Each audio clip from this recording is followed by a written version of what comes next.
Thank you. Good evening, everyone. There were some technical issues, so that's why there is a delay. Otherwise, generally, there will not be any delay.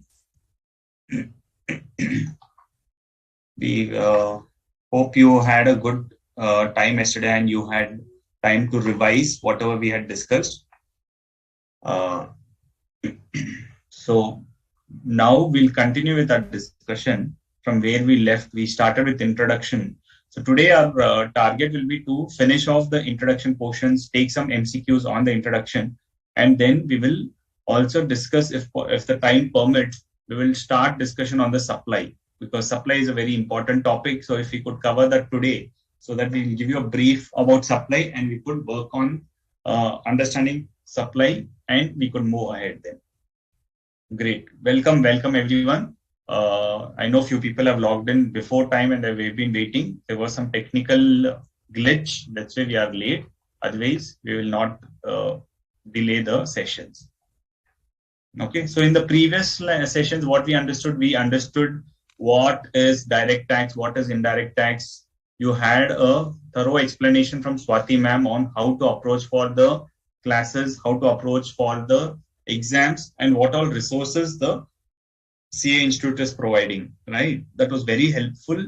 You have to keep that in mind. I have to make optimal use of those resources. Now we will understand what are the features of indirect tax. What we understood last time, we'll just recap from there and then we'll move ahead. Basically, indirect tax, we understood it's an important source of revenue. It is a tax on goods and services or tax on commodities and services. The burden is getting shifted. There is no perception of direct pinch. It is inflationary in nature, because as and when the value of the product increases, the tax rate, since the tax is a rate on the value, the tax also will increase. So if the price of the commodity is 100 rupees, the tax is at 5%, the price will be at 105. So the 5 is a percentage on the base value. It is not a fixed thing, right? So it's not like even if the price is 200, the tax will be 5. No, if the price becomes 200, then the tax rate becomes 5% of 200, which is 10 rupees. Okay. So as and when the prices increases, the tax also increases. That's the reason it's inflationary in nature. It has a wider tax base because it covers everyone. It covers any type of consumption in any nook of the corner of the country. Whatever expenditure is being spent, it gets covered. Okay. How it next point is it promotes social welfare. How does it promote social welfare? By levying taxes on sin goods and luxury goods and giving concessions, giving exemptions to important commodities and essential services. Then it is regressive in nature. Why is it regressive in nature? It's not started in ICI app. Sir, please check. Some students are saying that the session is not started on ICAI app. Okay, so the IT team will look into it. It is regressive in nature because as and when the tax increases, as and when my income increases, should my tax increase? No. As and when my income increases, I pay the same tax. So that's why it's regressive in nature. Okay, so these are the features of indirect taxes. Now we'll get into the journey of GST. This is important because some dates could be asked on when the GST started and things like that. This way, these dates could be of important aspect from that perspective. Vajpayee government started discussion on GST in 2000. So there was only a discussion about GST in 2000 when it got implemented after 17 years. So imagine the plight of GST when the discussion was starting and when it got implemented. So an empowered committee was set up way back in 2000 itself.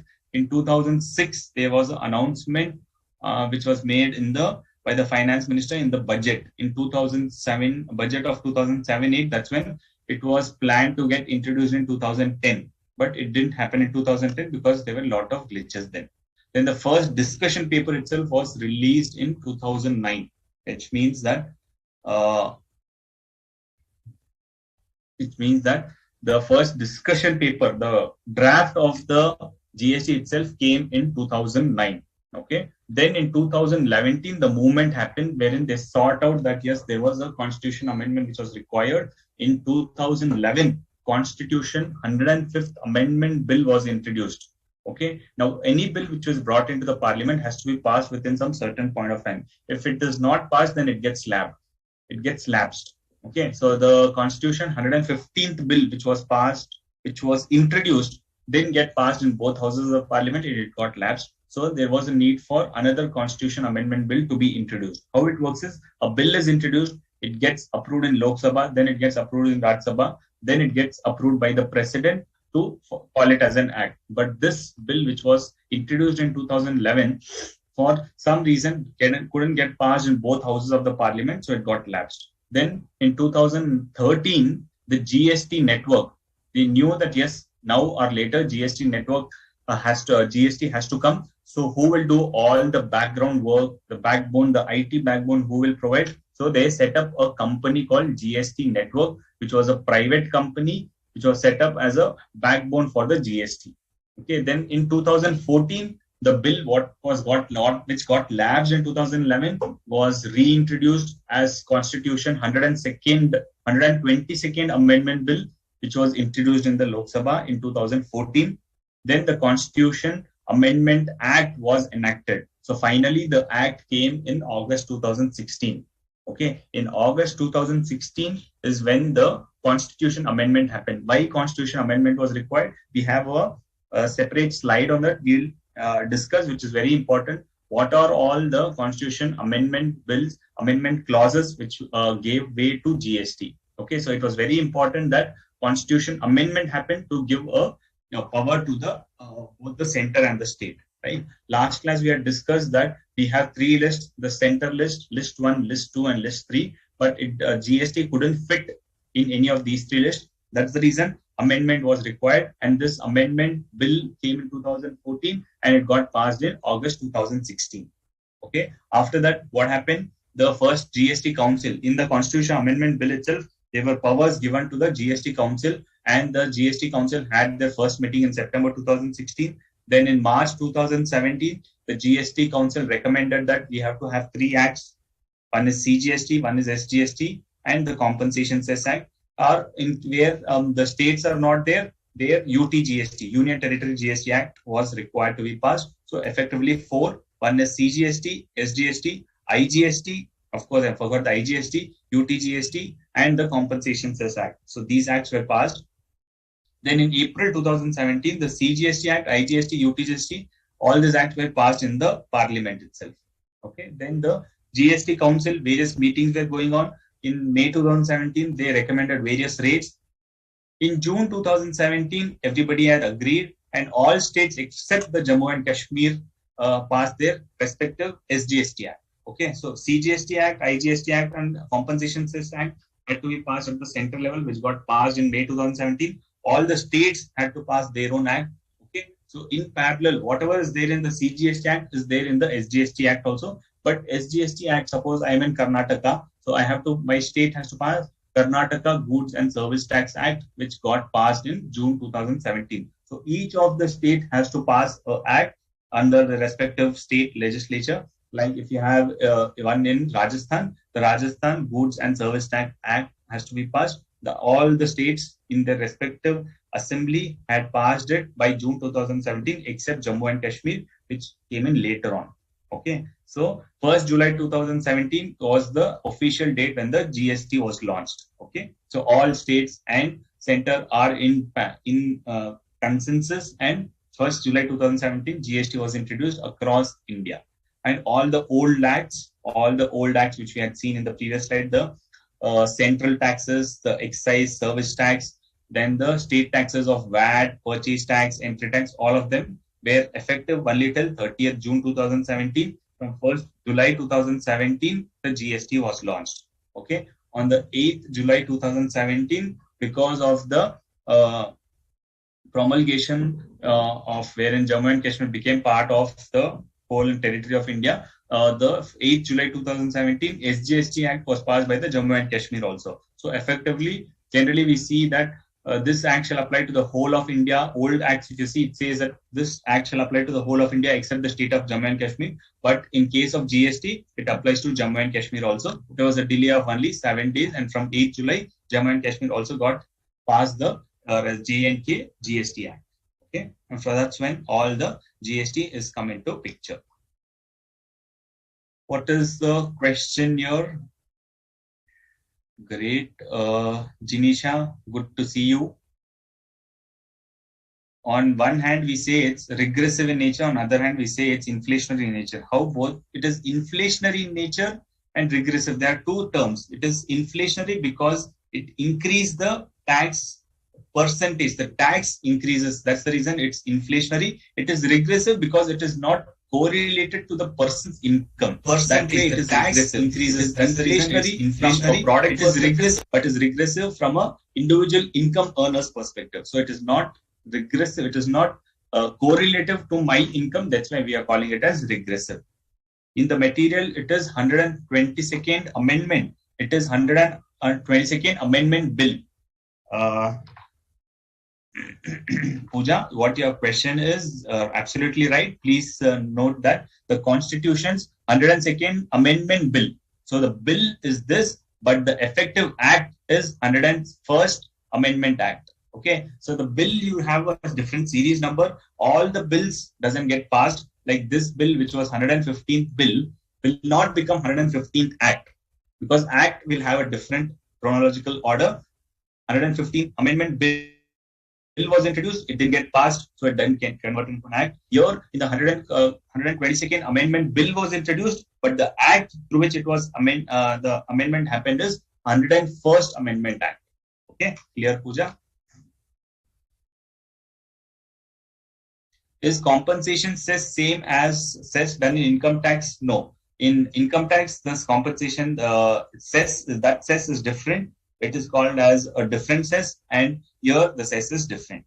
Why cess act is passed? What is the relation of GST? If yes, it's related, then IGST or CGST. Yes, good question, Rakesh. The cess is a cess compensation cess, wherein it was decided that the states had to get compensated for initial period of years. So it could go from 5 to 6 years, wherein initially the states had to get compensation for whatever loss they would have incurred, okay, from the old law to the new law. So all states gave in a justification saying that we will suffer if the GST comes in. So they did a comparison saying that what is the revenue collected for each of the 4 to 5 years, and they will compare it with the GST collection made. So whatever there is a shortage, the center said we will collect some additional cess called compensation cess, and you will be compensated for that. So compensation cess is not collected on all the products, only on specified products. Like you have all these aerated drinks, all of this motor vehicles. These are the major products on which compensation cess is collected. Through what happens, whenever I charge GST of these products, I have to collect additional tax called compensation cess. So if I am charging Cgst and Sgst, I will collect additional compensation cess. If I'm collecting IGST, then I will collect additional compensation cess. Okay, so once these additional taxes are collected, this gets paid to the government. This goes separately, and the central government collects this, and this will be distributed amongst the states where the sale is affected. So compensation cess is a kind of compensation to the state government and collected on limited products and services.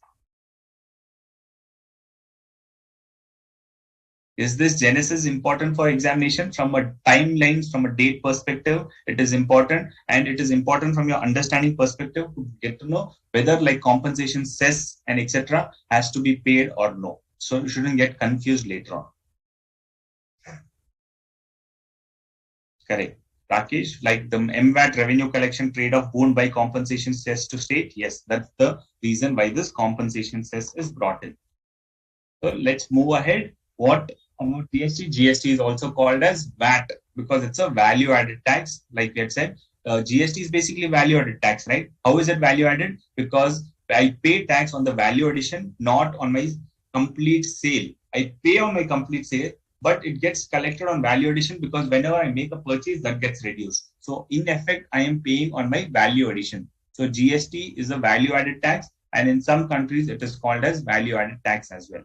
GST introduced in about 160 countries. So India is not the first country. But what is unique about Indian GST is we have a system of dual jurisdiction, wherein center is also state there and state is also there. But in other countries, what happened? Either center is collecting or state is collecting. Like in USA, if you see, each state has its own separate legislature, its own constitution, right? So each of those states will collect GST separately, not the center. But in India, even though if we have states, the collection is happening both by the center and the states. That's why it is very unique. France was pioneer, the first country which introduced GST way back in 1854. 1954 is France. Most countries follow unified GST. That is, when there is one GST. But in India, we have dual GST. Even in Brazil and Canada, we have dual GST. And ours is very unique from that perspective. India too has dual GST due to unique federal nature, wherein center and state both will collect the taxes. What is the concept of GST in India? It's a value-added tax. It is a tax on the value addition. How is value addition computed? We'll get to that. Continuous chain of tax continuous chain of tax credit. The tax credit is a continuous chain. Okay, I will explain you this with the example in the Excel sheet so that it is clearly understandable.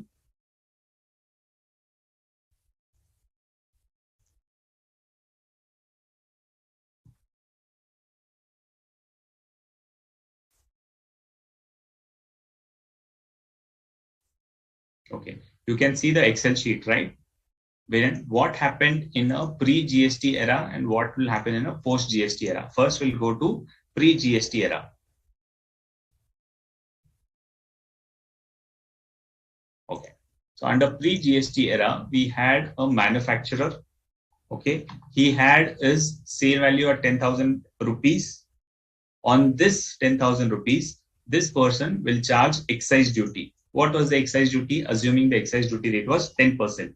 On his sale value, he used to charge excise duty of 1,000 rupees. So the value used to come at 11,000. So will he collect 11,000? No, wait. There is some more to add.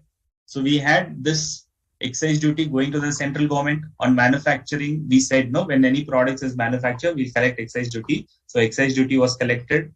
Then VAT was to be added. VAT was collected at 14.5%. So this VAT of 14.5% should ideally be collected on 10,000 because my product value is 10,000. On 10,000, I should collect 14.5%, which is 1,450. But no, what VAT said is you have to collect VAT on the value of the goods plus excise duty. So on the 11,000, you collect VAT. Okay. This is incorrect, no sir. Yes, this is incorrect, but that is how the mechanism works. That is what is called as cascading effect. So instead of collecting taxes on 10,000, you're collecting taxes on value plus tax. So that is called as tax on tax, right? So that was cascading, which was happening wherein the base itself was incorrect under VAT system. And this was challenged, but they upheld in the various courts that no, VAT is its own system. What they say, you have to collect on that. So VAT was being collected on the excise duty also. So on 1,000 also used to pay tax. So tax on tax was being paid. So VAT at 14.5% was calculated on a base of excisable value, which is sale value plus excise duty. What was the value which was appearing on that VAT was collected at 14.5%. So this was my sale price. Now when this manufacturer, whom will he sell it to? He will sell it to a distributor.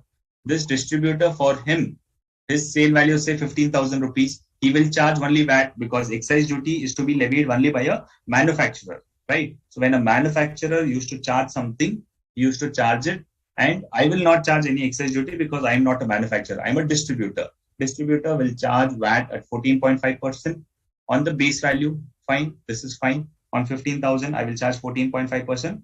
Then whatever the manufacturer is charged, I have to get credit of this. What credit will I get? I will get credit only of the VAT what is being charged. This excise duty was not creditable to me because this excise duty benefit will be available to another manufacturer. If in place of distributor, another manufacturer who's registered under excise duty, if he buys something, then he will get the credit, not me. I'm a distributor, I'm registered only under VAT. So I will get input credit of only 1,595. So I used to get credit of 1,595 and my this was what the costing which I used to sell it. So my costing was 15,580. Had this excise duty been given to me, then I will get a benefit of this also and my cost will reduce. If my cost reduce, my sale price also will reduce. But that benefit was not available under VAT.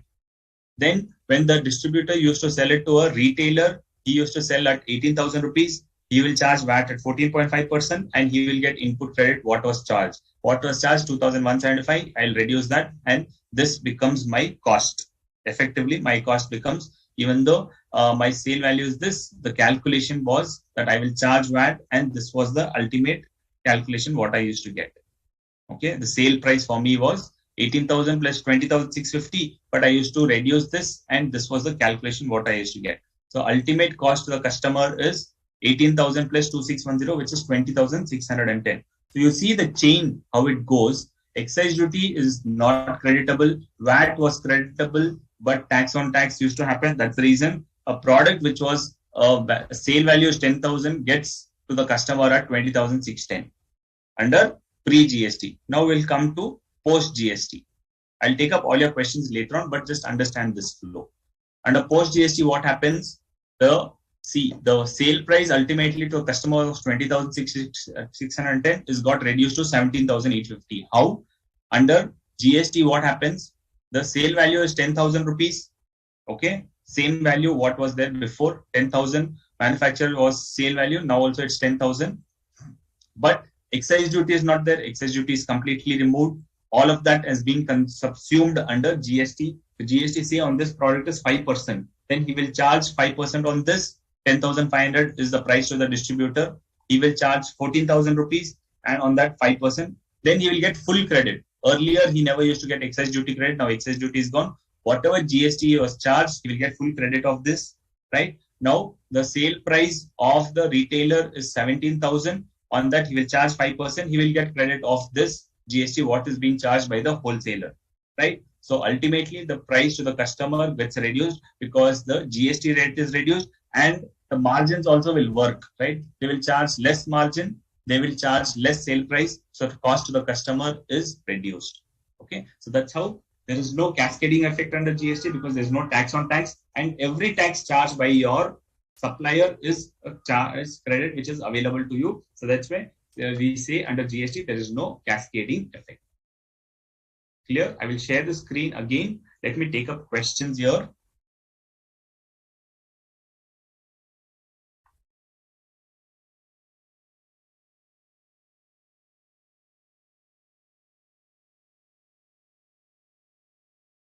Will questions be asked on VAT? Not exactly. They will ask only under GST.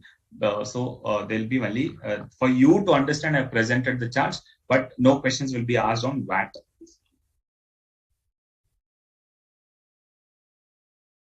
Okay, so you understood the chart clearly.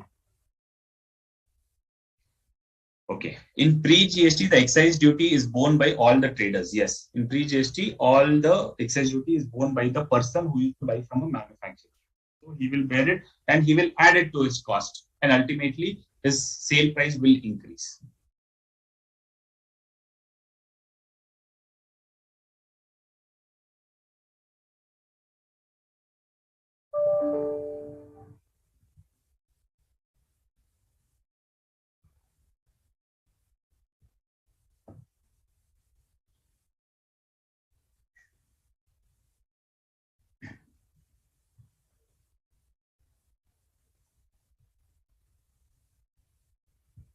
So basically, you understood the cascading effect, right?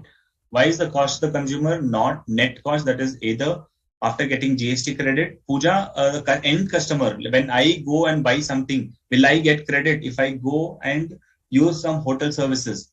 And if I'm not using it for my business, will I get credit of it? I will not get credit of it because I'm the end customer. So end customer doesn't get any credit. Now, when you go and buy a pen, you are the end customer. Anyway, even though GST is charged on it, will you get credit of it? No, you're not registered under GST and you're not used. Even if you're registered under GST, you're using a pen for a personal purpose. On that, you will not get the credit. Only if you are using the GST for your business purpose and you are registered, only then you get the credit. So ultimately, the end customer has to pay the GST, right?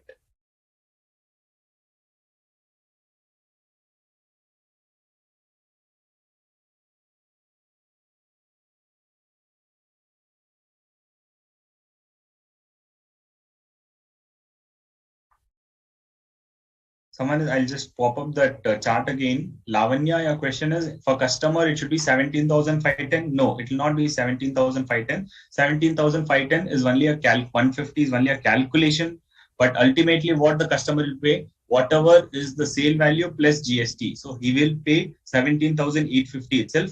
From this is only a calculation to see what is the how this calculation happens. Out of 17,850, 700 is the credit. So 850 minus 700 is 150 is what this retailer will pay to the government. This 17,150 is nothing. Actually, what is the ultimate burden to the customer is 17,000 plus tax. Okay, so that's the burden he has to suffer.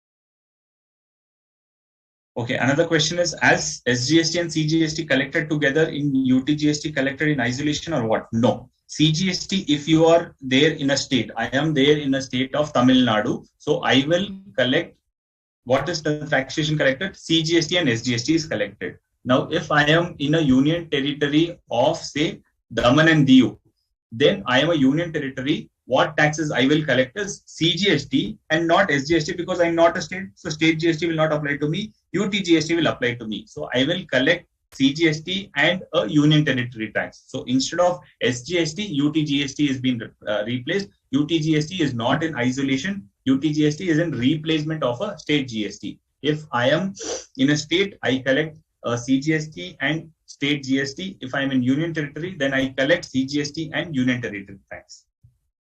Clear, Himanshu? Next question. Menon Rafiq Bhai, it means if distributor pay tax, so retailer get credit on it, so no double taxation. Correct. So no double taxation from a distributor to a retailer. Cascading and taxing of taxation as good as well as services are same. Yes, for both they were cascading effect. Why they got the credit, Muskan Kumari? Because they were registered under GST and the credit provision was available, so they will get the credit. Under GST also, you will see that if you are registered, you will get the credit. If the goods is used for business and personal, will the credit be allowed? Under GST, if any goods is used for both personal and official purposes, then you get proportionate credit, not full credit. If you're using exclusively for business, then you get the credit. And if you're using exclusively of personal business, then you don't get the credit because it's out of the business. And if you're using it for both personal and business, then you have a proportionate formula. You'll get a proportionate credit. Okay.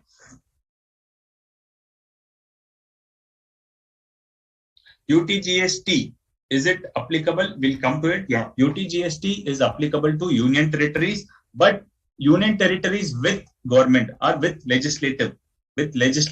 So there are some union territories like you have Delhi, you have Puducherry. Now these union territories are union territories, but they have a legislature. For them, they will have a separate GST and the UTGST will not apply. Okay, so UTGST applies to those union territories which do not have a legislative assembly. So which means they will be controlled directly by the president.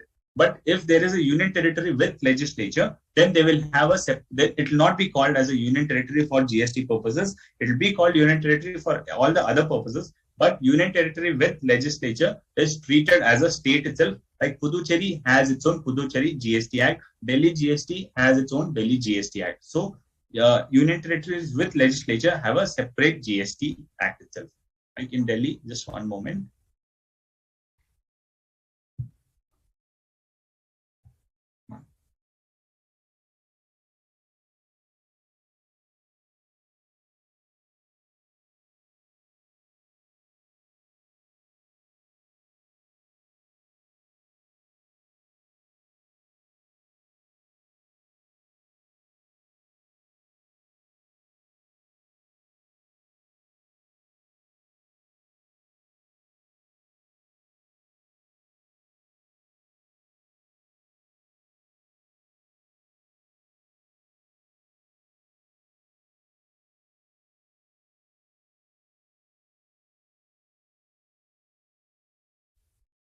Yeah. UTGST is not applicable to union territories having government. Correct. For Delhi, it will be CGST, SGST for intrastate transactions and UTGST will not come into picture. Correct. So Delhi is with legislature, so it will charge CGST and Delhi GST Act. UTGST will not appear to it.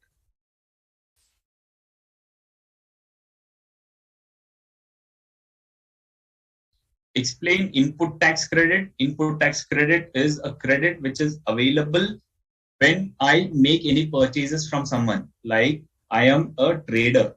Okay, I purchase from a manufacturer. He will charge me GST. That GST I can claim it when against my output. So that is the credit which is available to me. So anybody charging me GST, and when I sell the product, I'm into the business, that which I've paid to my vendor is credit available to me, which is called as input tax credit. Okay. In Jammu and Kashmir has its own legislation. No, Jammu and Kashmir does not have its own legislation. So UTGST Act will apply to Jammu and Kashmir. In Delhi, SGST and CGST is payable. Yes, in Delhi, SGST and CGST is payable. Now, if I'm selling any goods to another state, then what I have to pay? I have to pay IGST. So any movement from one state to another state, I have to pay IGST. Any transaction within the state, I have to pay GST, CGST and SGST. Now, union territory, from one union territory to another union territory, if I do anything, or from one union territory to another state, if I do any transaction, then IGST will be payable. Within the UT, I have to pay UTGST plus CGST. Clear?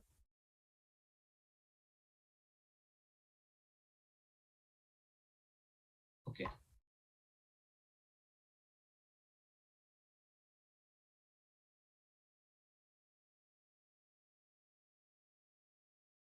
So that's how we have seen that VAT is there's a continuous chain of tax credit, like how I've shown this thing from a wholesaler who charges to a distributor, distributor to a retailer. The credit flow goes on. So that's why it's called as a chain. There's a continuous chain of tax credit from one person to another person. When the sale is made, he will charge, and that person who is getting it from another person will be able to claim that credit. So there is a continuous chain of tax credit. The burden is finally borne by the final customer because he will not be able to claim any credit. So we are also end customers in various perspectives. I can be a registered person when I use for my business purposes. When I don't use for business purposes, then say petrol. When I use my personal vehicle, petrol on which I buy, petrol is of course not liable to GST. Say when I buy a vehicle for my personal use, okay, then I will not get the credit. But if I use for business purposes, I will get the credit, right? So some goods which I use for business purposes, I will get the credit. Some same good when I use for my personal purposes, I become a end consumer, I will not get the credit on that. There is no cascading of taxes under GST because tax on tax is not there, and every tax is a credit to the other person. There are no dual rates, like there's no excise duty on the same product and GST on the same product, right? So excise duty and VAT was there, wherein two levels of taxes were collected on the same transaction. Such a cascading effect is not there under GST. Deficiency under the earlier VAT system. What were the earlier deficiencies? It will help us to understand more on GST. Main points I will cover. There were double taxation of same single transaction, like how we had seen on the same manufacturing activity, excise duty and VAT was collected. Similarly, we have seen under software and construction contracts, what used to happen is in the software specifically, VAT also they were charging and service tax also they were charging. Why? Because it was very, very litigative whether you should charge VAT or you should charge service tax. So all the software companies took a conservative view and they said we'll charge both. And also in construction, what was charging? They were charging VAT and service tax because they said that under VAT on 30% exemption will give you, but 30% exemption will give you for service component or labor component. But service tax says no, we will collect charge on 50%. So they were more than they were double taxation happening on these services, right? In construction and software specifically, that was happening. No SENVAT after manufacturing stage, right? Only at manufacturing stage, if a manufacturer used to produce any products on which other person used to charge excise duty, he will get the credit. And after manufacturing stage, there were no person who will get registered under excise duty because they are not manufacturers. So the excise duty was blocked at that level of manufacturing stage. After that, they never used to get the credit of that. Then there was no set-off of SENVAT and VAT. We have seen that in an example. Set-off of SENVAT and VAT was not possible. So that was adding to the cost. no integration of VAT and service tax. This I'd given you an example last week itself, wherein if I am a service provider, if I buy any product, on the product portion, I will not get the credit because I am registered under service tax. Similarly, if I'm a trader and if I'm getting any services, on the services, when somebody used to charge me service tax, I never used to get credit on that. So there was no integration between VAT and service tax, non-inclusion of local levies in state VAT. Like even though I used to pay local VAT and luxury tax and entertainment tax, which were levied. Suppose I used to go to a hotel used to charge me luxury tax and entertainment tax. Luxury tax they used to charge. That luxury tax also credit was not available because the luxury tax did not have a provision, or the state VAT did not have a provision to give credit for the luxury taxes paid. So that was not includable as a input credit. Cascading of taxes, how? By two reasons: levy of non-vatable CST. Example, when I used to procure anything within from one state to another state, like how I'm charging IGST today, IGST is credit available. But earlier, when I used to buy from another state, the other state will charge me CST, called as Central Sales Tax. That CST was as low as 2%, but still that 2% was an extra cost to me because on that 2%, I will not get the credit under VAT system. Even though goods I used to purchase and I used to sell goods, but when I used to purchase from outside state, see the implication that CST was charged and I was not getting credit of that. Okay. Similarly, inclusion of SENVAT in value for imposing VAT, right? So SENVAT means central excise duty. So central excise duty, I was adding that to my cost base and then charging VAT. So that's the reason these were the deficiencies under the earlier regime.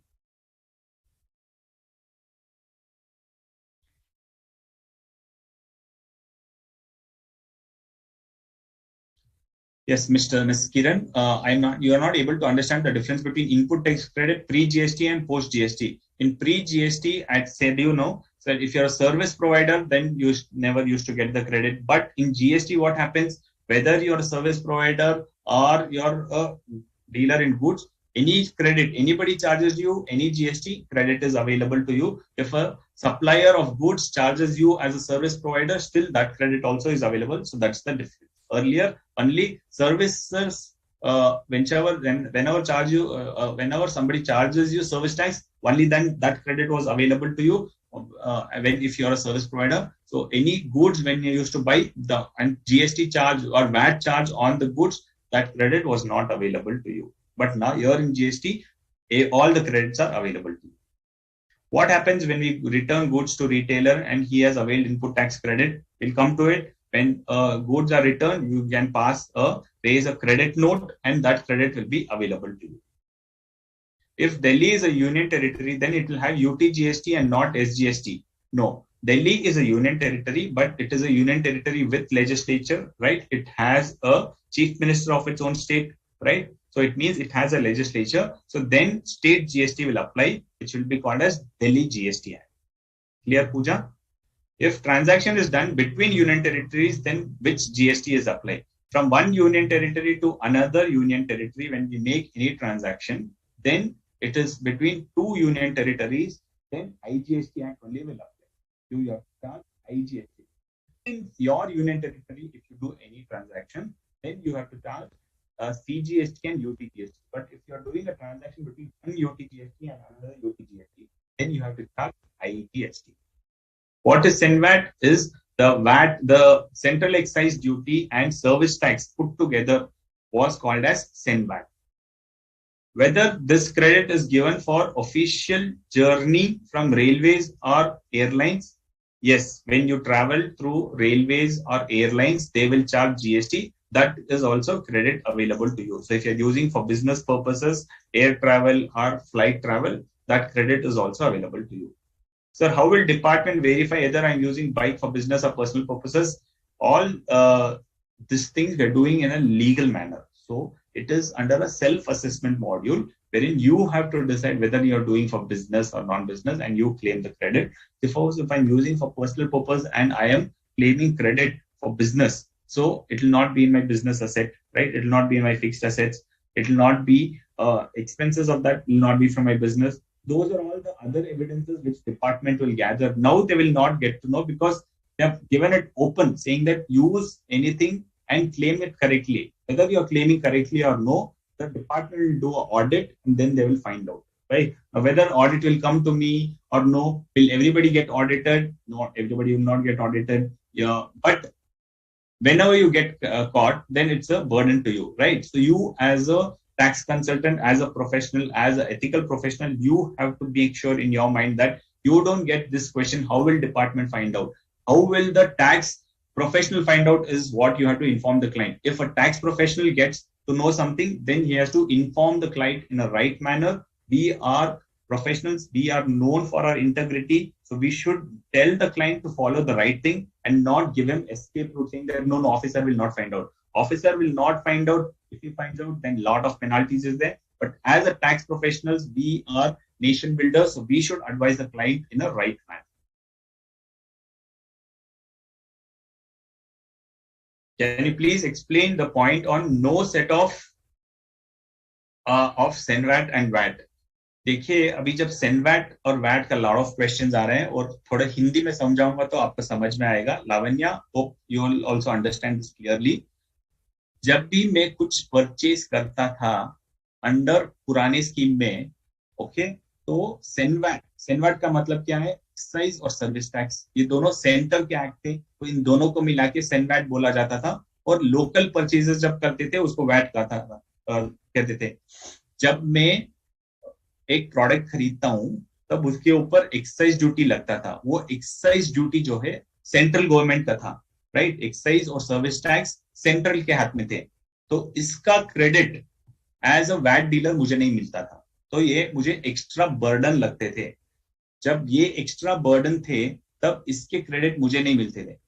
ठीक है? तो जब भी मैं manufacture करता था product और distributor को बेचता था, उसके ऊपर सेंट्रल एक्साइज ड्यूटी लगा के बेचता था. ये सेनवैट उसको नहीं मिलेगा क्योंकि वो तो ट्रेडर है, वो मेरे से परचेज करके सेल करेगा. लेकिन मैं एक्साइज ड्यूटी भी चार्ज करता था और वैट भी चार्ज करता था, तो वैट पोर्शन में उसको क्रेडिट मिल जाता था. सेनवैट का क्रेडिट उसको नहीं मिलेगा. तो सेनवैट का क्रेडिट वैट वाले को नहीं मिलेगा. Is what I am saying कि कैस्केडिंग इफेक्ट है, ये उसको नहीं मिलेगा. Railway and air travelling must have GST details. Yes, जब भी मैं जीएसटी परचेज करता हूँ, रेल का टिकट बुक करता हूँ, तब वहां पे कॉलम पूछता है आर यू जीएसटी रजिस्टर्ड, तो आपका जीएसटी नंबर दीजिए. जब मैं जीएसटी देता हूँ तब मेरा जीएसटी कैप्चर हो जाता है, तब मैं क्रेडिट क्लेम कर सकता हूँ. Is it compulsory to pay service tax at restaurant? Service tax was there at the before. Now we have to pay GST. Your question is, should we pay service charge? That is a different question. I will not be able to answer that now. That is out. That is basically a question which keeps correcting whether you have to pay service charge or no. But generally we pay service charge. On service charge also GST is payable. Please explain fourth point. First, second, third, fourth. No integration of VAT and service tax. Wherein I'm explaining the same thing. Service tax, if somebody charges me to a dealer who is registered under VAT, service tax was not a credit available to me. It was not fungible. Similarly, if I'm registered under service tax and somebody used to charge me VAT, that credit was not available to me. That's the reason we are telling that service tax and VAT there was no integration. Can we claim GST tax credit on purchase of car? On vehicles, it is restricted, so we cannot claim. So GST on purchase of car, even if you have used for official purposes, business purpose, still you cannot claim. So when you go to your input tax credit, you will learn that there are something called as a block credit. Under section 17 of the GST Act, we have a list called as block credit. On those things, even if you're using for your business purposes, you don't get the credit. Okay, so GST mein all credits are available except some block credits.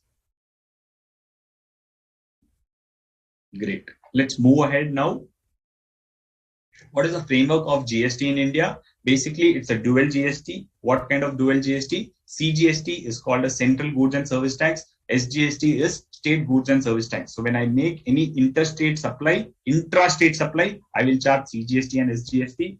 How is this SGST applicable to all the states and union territories with legislature? If I'm a union territory without legislature, then I will charge CGST and UTGST for any transaction within the state.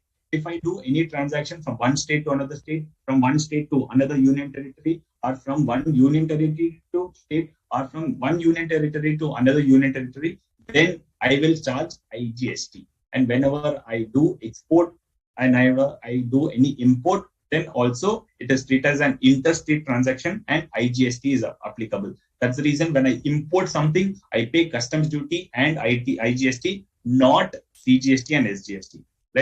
Okay. And there is something called as a reverse charge. When I import any services, also if I'm registered, I have to pay IGST. Clear? So here's a question for you. I have said that on my import, what do I pay? I pay customs duty plus IGST. Correct?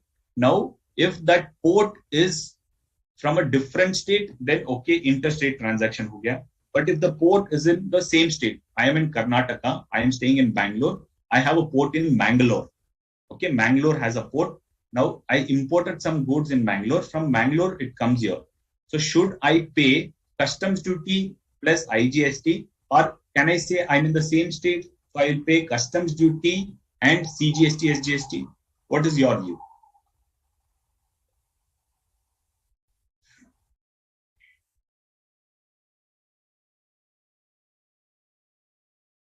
Pratham, your question is, some restaurants don't collect service tax, they collect service charge. That is different, and service tax is different. Service charge and service tax are two different things. So tell me, my question is, when I import within the state, should I pay customs duty? So I have to pay, no option. So should I pay customs duty and IGST, or should I pay customs duty and CGST, SGST? Good, lot of good answers, correct answers coming in. Ankit, your answer is correct. Himanshu, Jyoti, Vadar, Raghavan, all your answers are correct.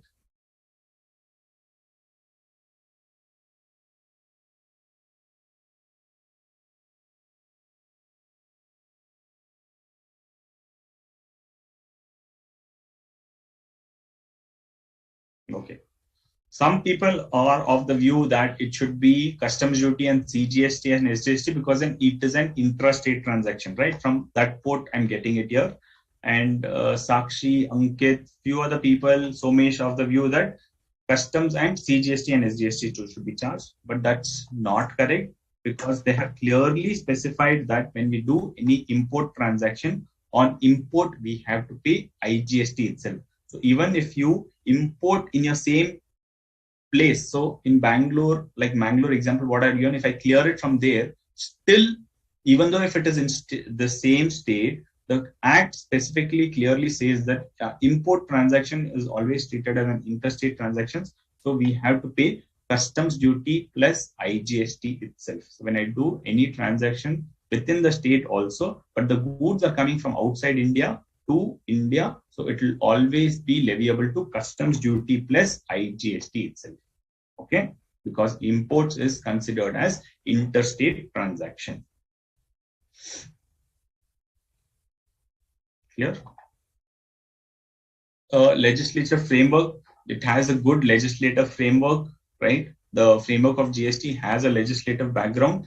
Then there is a classification of goods and services. In GST, we have classification of goods and services. It is one tax, no sir, GST. Then why classification? Because rate is separate, rate for goods is separate, rate for services is separate. That's why we still have classification of goods and services. We have a registration process in detail under GST. So registration is mandatory under GST. If you want to fall under the GST perspective, then you have a composition scheme wherein if you cannot pay the whole taxes, you don't want to claim credit, a special scheme is available to you called as composition scheme. When we discuss in terms of registration, we'll understand this, but you understand for now that we have a separate composition scheme under GST. There are exemptions available wherein you don't have to pay GST if you're falling under these exemptions. And then if you're supplying some goods, one is exemptions for certain goods and one is exemption for services. When I supply, say, rice, when I supply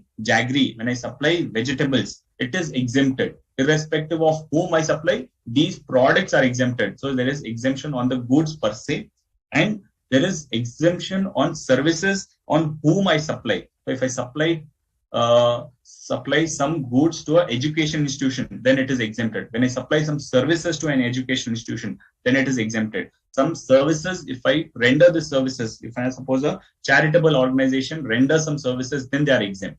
Okay, so there is exemption for goods, then there is exemption for services. There is a seamless flow of credit, means the chain of credit flows on and on, right? From manufacturer to wholesaler, wholesaler to retailer, retailer to one retailer to another, then to third. These keeps going on, right? So there is a seamless flow of credit. How does this credit flow? Understand this. You will the flow of credit is very important. All your questions keep on hold for 2 minutes. Understand this presentation so that you will know how the credit flows. Because we have 3 taxes, right? In GST, we have Cgst, SGST, and IGST. If we understand SGST as UTGST, if you are a union territory, right? So you have 3 kinds of taxes. Which credit will go to whom, what credit is available is understandable in this slide very clearly. If you understand this, your input tax credit chapter also becomes very easy. So I have purchased from somebody who has charged me Cgst and SGST, right? He's charged me 2 taxes. Now these 2 taxes are available to me. Now I have 2 buckets now. One bucket is Cgst bucket and one bucket is SGST bucket. Now Cgst from 10, 15, 20 people when I buy, all of this gets accumulated and this is called as Cgst input tax credit.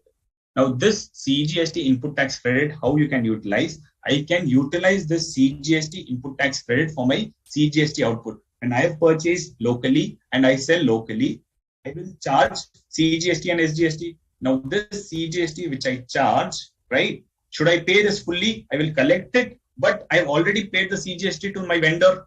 So the Cgst, what I've charged, I don't have to pay this full amount to the government. I can utilize the credit. What credit I can utilize is given here. The Cgst input tax credit can be utilized for Cgst output.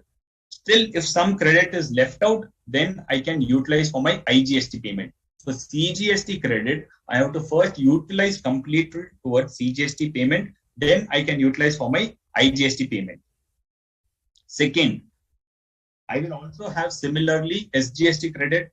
This SGST credit I will utilize for my SGST output. If any credit is left out, so if my SGST output is too high that and IGST, suppose my SGST credit here is 50 rupees. Okay, here it is 50 rupees. Here I have a credit of 40 rupees. Okay, in that case, what happens? From my 50, I will reduce 40 fully. Fully it is utilized. Here balance is 0, fine. So utilize full 40 over here. Then this becomes 0. But so completely utilized for my SGST. If my credit is say 60, then utilize fully 50 over here. Your output from 50 output, use from 60, use 50. Balance of 10 rupees can be utilized for IGST. Okay. So what we are saying here, Cgst credits utilize for Cgst, then for IGST. SGST credit used for SGST, then for IGST. Then we have also third credit, IGST. So IGST credit, what you'll do? Use your IGST credit. Use your IGST credit with your IGST output first. Okay. Then utilize for Cgst or SGST in any proportion. Here the proportion, they have not said first you should utilize for Cgst and SGST. No, you can utilize in for your Cgst and SGST in any proportion. Clear? So Cgst first like with likes, then with IGST. Cgst with Cgst, then with IGST. SGST with SGST, then with IGST. IGST with IGST, then with C and S. Because I is an integrated tax, so it gets integrated. So IGST is very lenient and it will give saying that first utilize for IGST, then utilize for CGST and SGST. One thing what you will note here is there is no cross credit between C and S. They have not sold, so CGST credit is available for CGST output, then with IGST, not with SGST. Similarly, SGST credit is utilized with SGST output, then with IGST. It cannot be utilized for your CGST output. Okay, so this is not possible. I will explain you this further with a super example, but Tell me whether this concept till now is clear.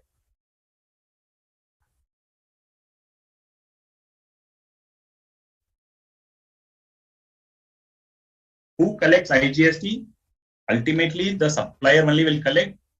Okay, there's no separate person who will come and collect. When I make a sale transaction, the question is who collects IGST? Is it the central government who collects? No.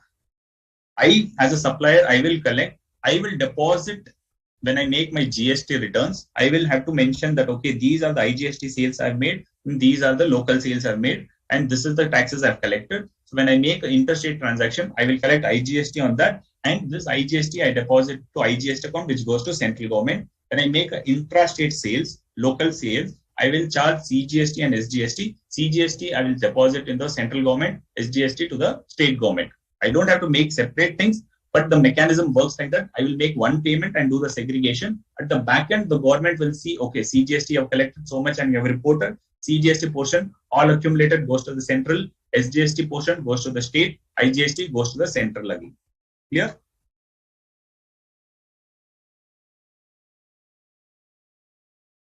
Whatever transfer, imported goods have customs duty and IGST. Yes, that's correct. If a manufacturer sell goods to government, then government should also pay GST. Yes, there are some exemptions. When we come to exemption, we'll see that some services to the government are exempted, some supplies to the goods to the government are exempted. But if it is not exempted, even government department have to pay GST. Why CGST, SGST is not used for CGST, SGST only? What's the logic in it?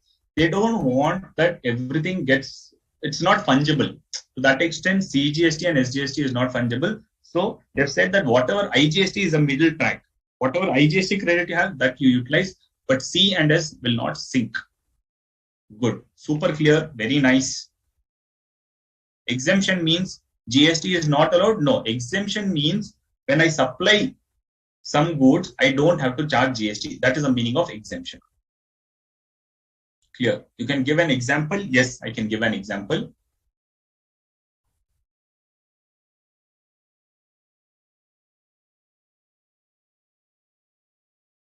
Okay. We will take an example here. Same, we are all chartered accountants. We are too much used to Excel. So I will give you again an example in Excel only. Okay. Our favorite cricketers of our times, Rahul Dravid, who is from Karnataka, and Anil Kumble, both of them are in Karnataka.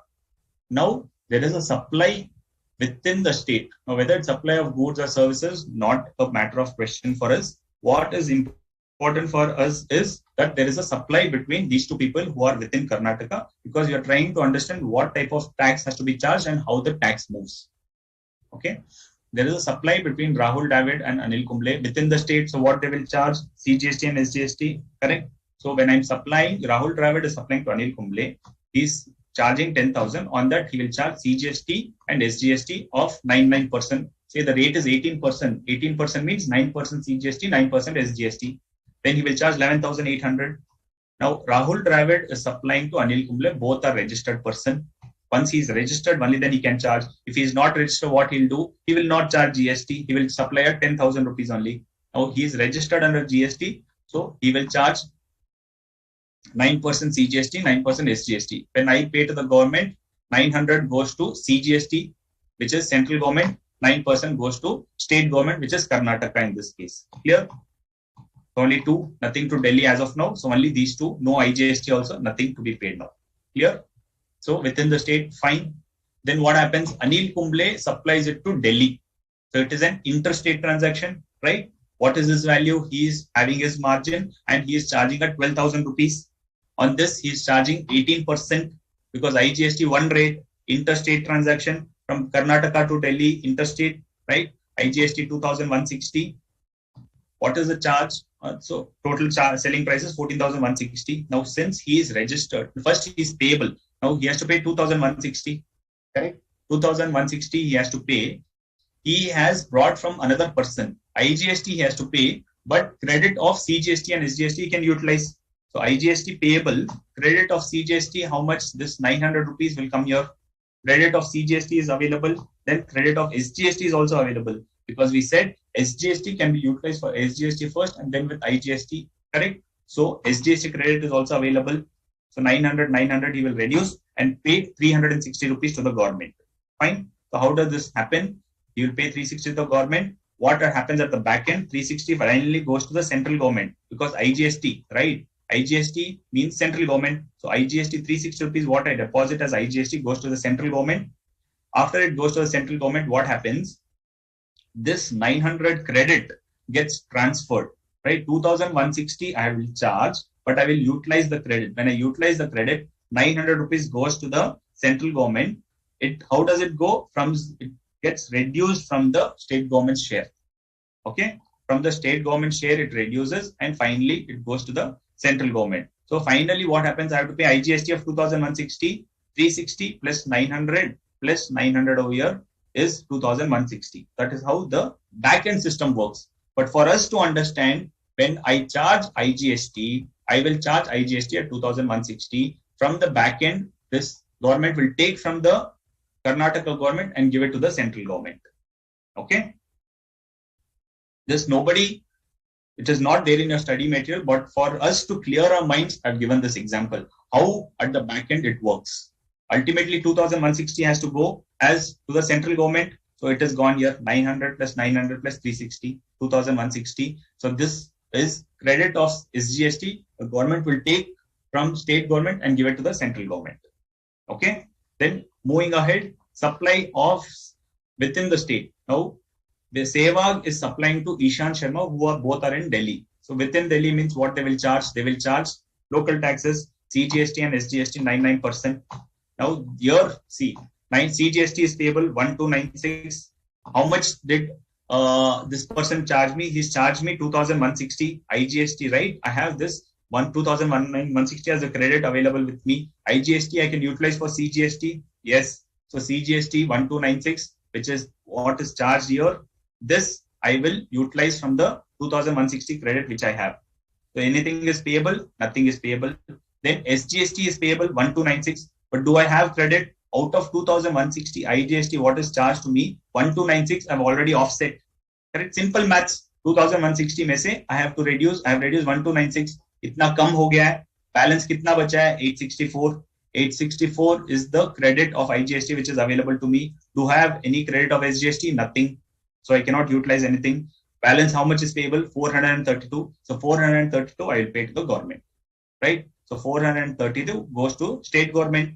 Now state government will say that on this transaction, SGST 1296 is payable. This person has paid me only 432. Balance where it is, he's utilized IGST credit. So give me that credit from IGST kitty. It will go to Delhi government's kitty. Right? So 864 plus 132. They have to get 1296. They have got 1296. Central government, what it said, you have already got how much? 2160. But this person had sold it again to a state. So from your 2196, reduce 864. So this 864 gets transferred and comes here. Ultimately on this sale, say if he's the end customer, okay, he's the end customer, then you will get central government will get 1296 and state government will get 1296. Okay, and this is how the chain flows on and on and on. The credit keeps moving from center to state, state to center. Clear on this?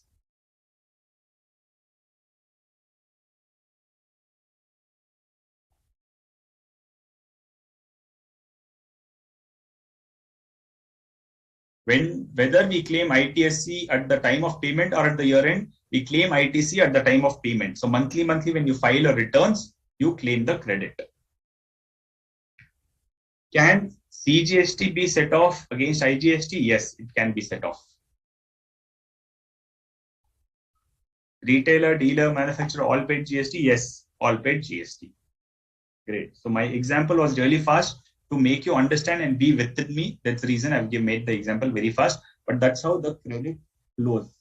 Okay. When one person sells to another, he will have to decide whether the person is within the states or outside the state. If it's outside the state, I will charge IGST. When I charge IGST, credits whatever is there of CGST, SGST, I will utilize. Then if the other person is selling within the state, he will charge CGST and SGST. CGST may say whatever credit of CGST is there, first utilize that. Then IGST I will utilize. Then SGST when I charge, credit of SGST and IGST I will utilize. If there is no sufficient balance, then I will pay to the government. Okay. If this you have understood, then you have understood whole GST, because that is how the system works: Cgst, SGST, and IGST. This is clear. Everything is clear, but it is not yet clear, because we have to understand the intricacies, how it works, where it works, and who pays it and how he pays it. Fine.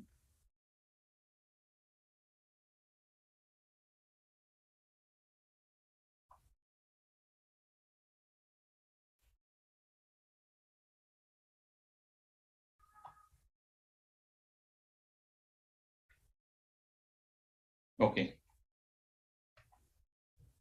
We'll move ahead. I'll take one slide, then we'll break for 5 to 10 minutes. The slide which I want to discuss now.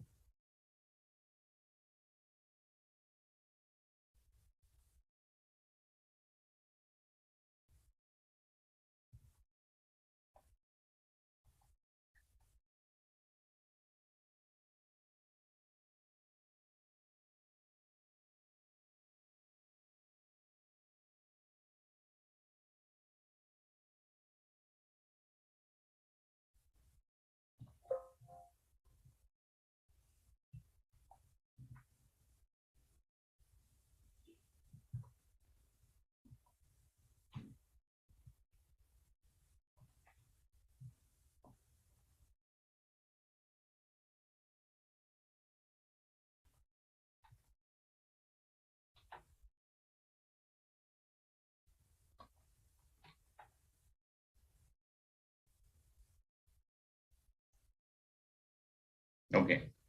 Then we'll get to, we have just discussed point number, just tell you. We have discussed till point number 8. We'll now move to point number 9. That is, GST has a common portal. We're just discussing what are the GST features, framework of GST in India. GST has a common portal. This is gst.gov.in. Then we have a different portal for e-waybill. What is e-waybill? Will come later on. So we have the 3 different portals. One is for the all purposes GST common portal. This is called as GST common portal. Then we have e-waybill portal. Then we have invoice registration portal for generating e-invoices. What is e-invoices? That also is a separate thing, but this has the GST common portal. Then we have GSPs and ASPs, who are called as GST Suvidha providers, and ASPs also are there, which acts as integration between your system and the GST system. GST portal is available, but can we do a lot of data entry? Yes, I can do 10, 20. I can go fast and can do 30 entries also once the GST return comes. But if I have crores, thousands of data, I cannot do manual entry of that. That's why my accounting system, like if I have a ERP or a SAP, that has to interact with the GST portal. That interaction happens through these GST Suvidha providers and ASPs. Okay, so these are the Suvidha providers who interact between my system and the government system. Then we have something like compensation cess, which is to compensate the states, right? Now this point number 12 is very important, wherein we have tax on goods and services, right? The tax is on GST. The tax is on goods and services, exception to levy of GST. Now, what is the exception to levy? That is, there are some products which are outside the GST. Some products are within GST and excise. That is what is very important.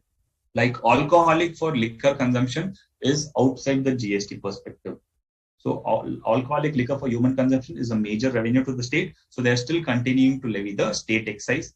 Petroleum products, there are 5 products: petroleum diesel, petroleum crude, diesel, petrol, air turbine fuel. ATF is the fuel which we use for aeroplanes, air turbine fuel, and natural gas.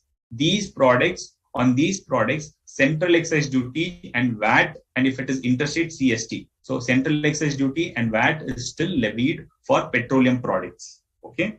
Then on tobacco, what is levied? Central excise duty and GST, both is still applicable. Central excise duty and GST. Opium, Indian hemp, and narcotic drugs, state excise and GST is applicable. On immovable property, no GST. Okay. So understand these 4 products, which is very important. It could be really a challenging question which could ask, saying that on alcoholic, what is levied?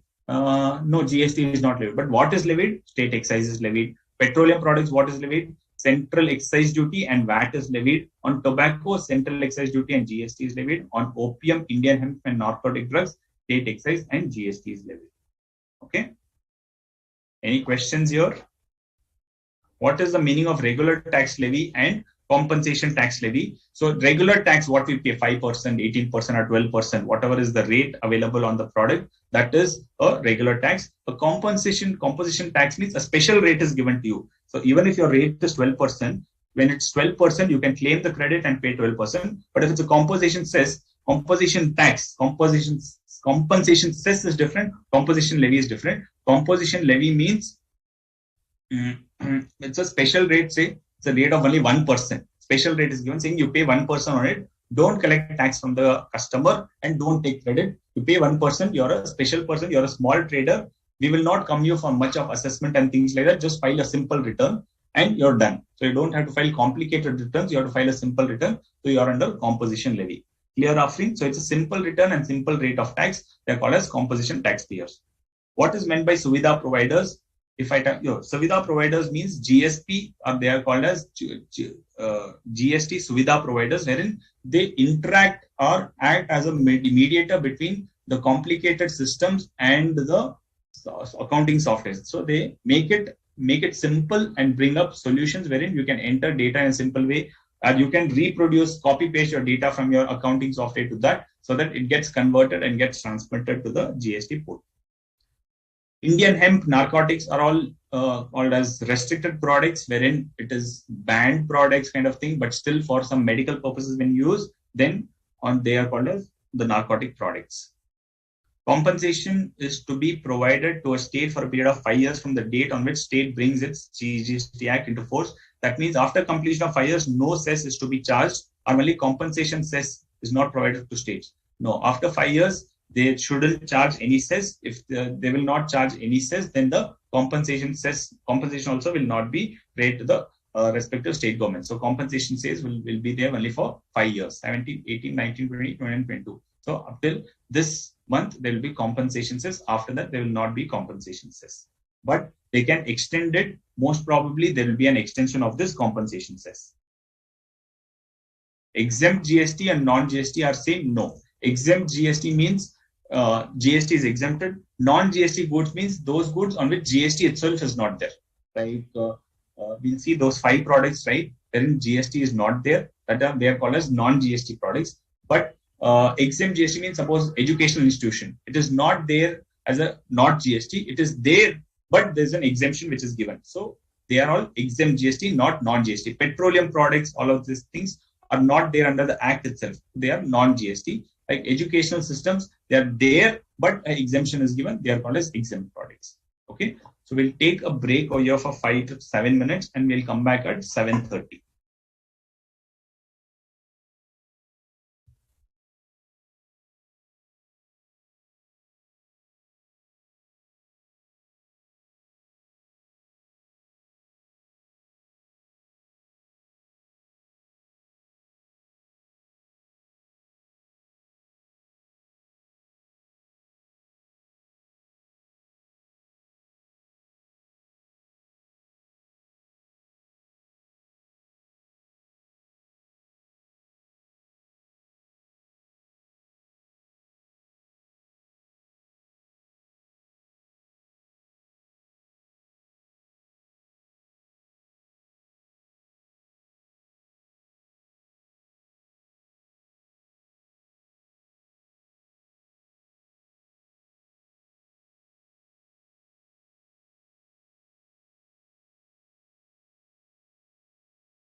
Ready?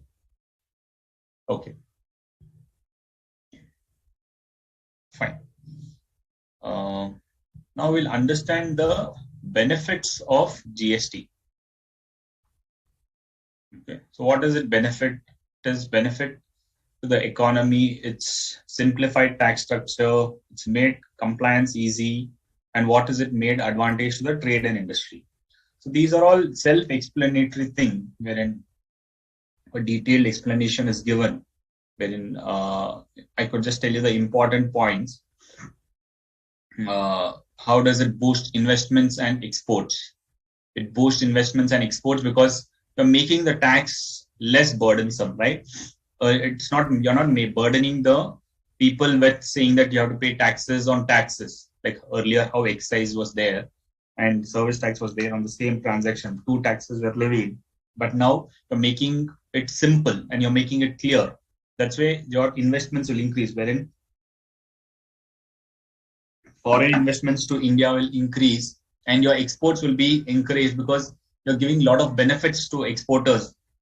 So that's how you're benefiting the economy. You're making a simplified tax structure, right? Wherein you're not complicating it, saying that, of course, there is some complication in terms of your classification, but you have simplified it, saying that, okay, these are the goods, these are the rates, and you're given a schedule.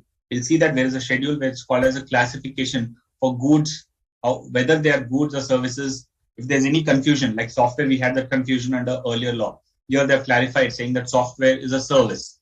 That's how it is simplified. Compliance is easy because you don't have to file multiple returns, even though you have three taxes: Cgst, SGST, and IGST. All of that gets bundled up under one return. You don't have to file three returns. You don't have to file separate return for the state, a separate return for the center. All these returns is one. Payment also is there under one portal. The segregation happens between them, but you have to mention it at one place itself. Okay. Advantage to the trade and industry. Benefit of exemptions is given. Lot of schemes have been brought in. Composition scheme has been brought in. Various schemes have been brought in, which will benefit to the trade and industry. So these are the advantages. Now, constitutional provisions, which is very, very important. What are the constitutional provisions? Removal of cascading, yeah, that is also one of the biggest advantages in the GST. Now, we'll understand what is the constitution provisions. We know that constitution is the mother law for anything what is happening in India. Within the constitution, we have the Indian government, and then you have what is India government comprising of? Union government, state government, and the local government are there, right? Union government has specific powers, state government has specific powers, and local government has some special powers. Now, in our constitution, we have a preamble. Firstly, preamble says we are a sovereign, socialist, secular, democratic republic. So it is defining what is our country. It is not a authoritative or monarchy kind of a thing. We are a democratic nation, right? So that's the constitution. It has 25 parts. It has 448 articles. Articles means sections, you could say. It has 448 articles and it has 12 schedules. Now, what is the constitution's important provisions with respect to GST? First is Article 265. Okay. What before getting into Article 265, we have to understand what is ultra virus. What is the meaning of ultra virus? Anything done without power, without anything done incorrectly is ultra virus. Okay. So there are some rules said. If you do something beyond the rules, it means that you're doing ultra virus provision, right? You're doing a action which is ultra virus. That's the meaning of ultra virus. Now, Article 265, first of all, says that prohibits arbitrary tax collection, which means that no tax shall be collected or levied except by the authority of law. So any taxes, what is being collected, it could be a small, simple tax or it could be a complicated tax. Any tax shall be levied or collected only by the authority of the law. It cannot be collected without the authority of the law. Okay, so we will understand that all laws like GST law, income tax law, any law is coming from the Constitution of India because it has to get the authoritative power. In the last slide, I was discussing the authority of law. Taxation is not voluntary. It comes from authority. That is what is this. So in Article 265 clearly says that no tax shall be levied or collected except by the authority of law. So if anything is collected without the authority of law, it can be challenged. And there have been a lot of cases which have been challenged and they have won also. Like in this case of Lord Krishna Sugar Mills, this is only an example I'm giving you. Sugar merchants had to meet some sugar targets. Okay, so some targets was given by the government saying that you have to meet this target in a promotion scheme. But if you fall short of the targets, then an additional excise duty has to be levied. Right? When is excise duty levied? On manufacture?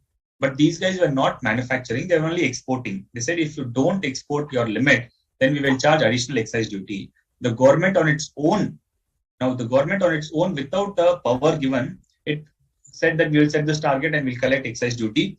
Then the judgment in this case, Union of India, so this was Supreme Court case, wherein Lord Krishna Sugar Mills versus Union of India, the judgment, the judges of the Supreme Court said, the government on its own cannot levy this tax by itself because it has not been passed by the parliament. So if something like this has to be passed, it is violative of Article 265 because they did not have the authority. They did not have this passed by the parliament and they were collecting this. So this was treated as in ultra virus. It means the collection was beyond their powers. So they were collecting ultra virus and they were violating Article 265 and this was struck down. So this collection was struck down. Similarly, in another case, in Tangul versus Simirai Shailai, all the villagers were paying rupees 50 a day to the headman in place of a custom to render free a day's labor. Okay, the court in this case held that the amount of rupees 50 is like a collection of tax and no law had authorized it and therefore it violated. So to render a free day's labor, they were paying rupees 50 per day. Now this he was collecting by power and other things. When somebody argued this and put up to the court, he was saying that this was taxes collected. The court said that anything you collect like a tax, you should have authority. Just because of power, you cannot collect anything.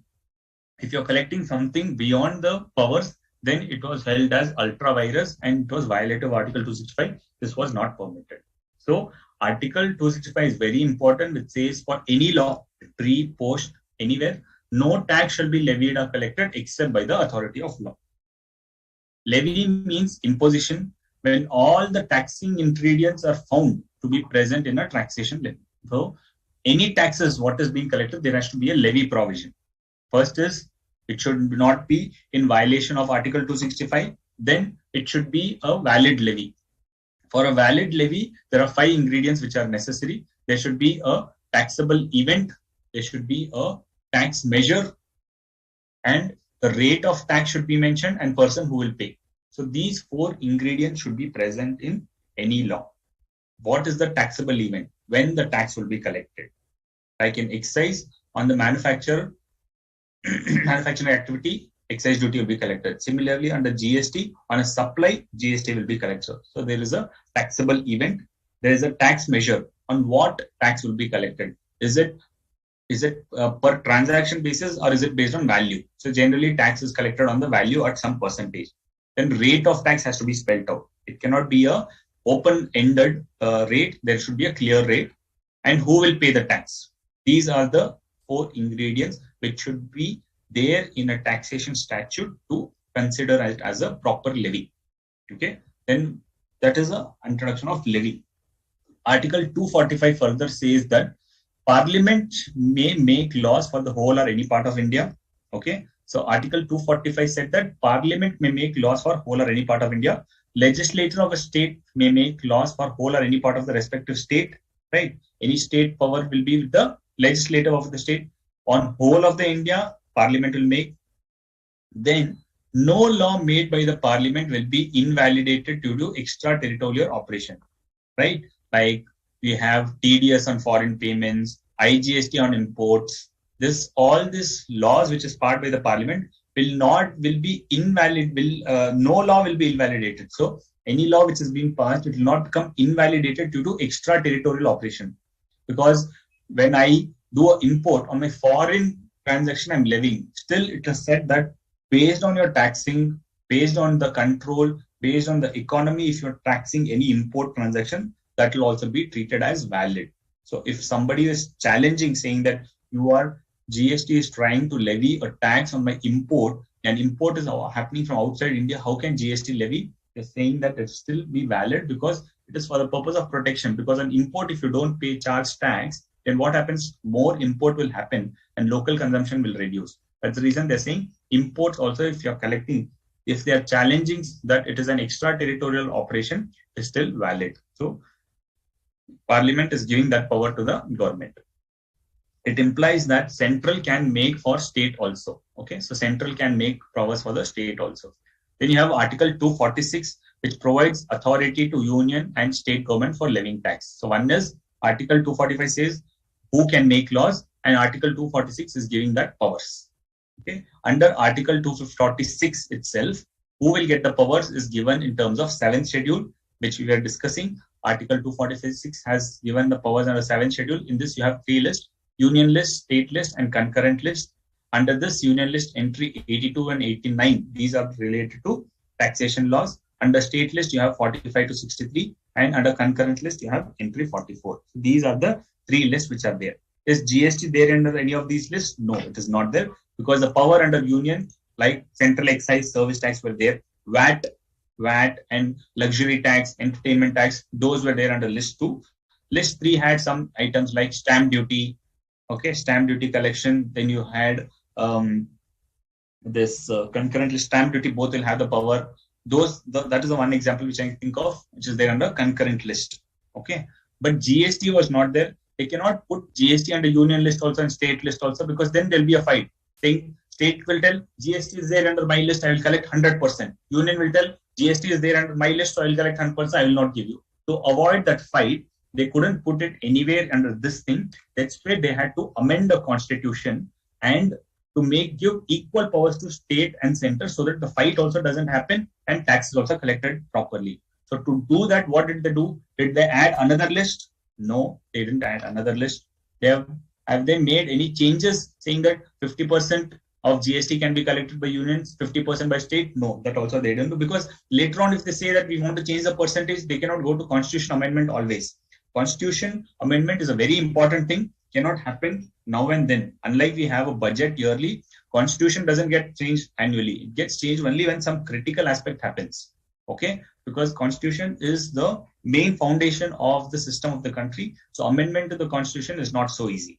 So they didn't change anything over here. What they did is they brought a new article called as Article 246A. Since there was no integration in earlier laws, a new act had to be integrated called as GST, which was brought to a new article called Article 246A, wherein this Article 246A said that there will be powers given both to central government and state government to regulate goods and services tax. So to make laws with respect to goods and service tax has been given as a joint power to central government and state government. So Article 246 remains. In that, whatever lists were there, those lists continues. Now Article 246A came in, and in Article 246A, joint powers will be given to state government and central government. Then, so this Article 246A is a very important article. Article 269A. So when I refer article here, you have to understand like how we are reading section in an act. In any act, GST Act, Income Tax Act, we refer section 1, section 5, section 2. Here we refer to articles in the Constitution. So Article 246A is an important one, because that's how the power was given to the central government and state government to collect GST. Then you have Article 269A. It says for levy and collection of GST on interstate supply on import.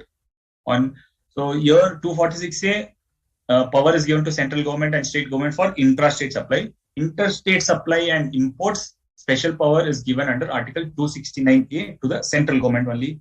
Then another important article A is Article 279A. All this A means what? There's an amendment. Now, Article 246 was there, then 247 was there. They had to bring something in between. They couldn't remove this article. They couldn't delete the Article 247 because that was also required. So amendment is brought to any of these suffix after an act, after a section. So Article 246A means what? There is an amendment. 246 was there, then 247 was there. A new section was brought in between these two, called as Article 246A. So all this A series, 3 articles are important. Article 246, Article 269 and Article 279. 246A gives powers to the central government and state government jointly to collect good GST. Article 269A gives power to central government to collect tax on interstate supply and import. Article 279A gives power to a council called as GST Council. Okay, so a special authority is or a special bench is set up called as GST Council, and it gets power from the Constitution of India itself. The council recommendations, voting members that we'll discuss, and then we have Article 366, which is the general definitions. But the important from a GST perspective is Article 246A, 269A, and 279A. What does 246A say?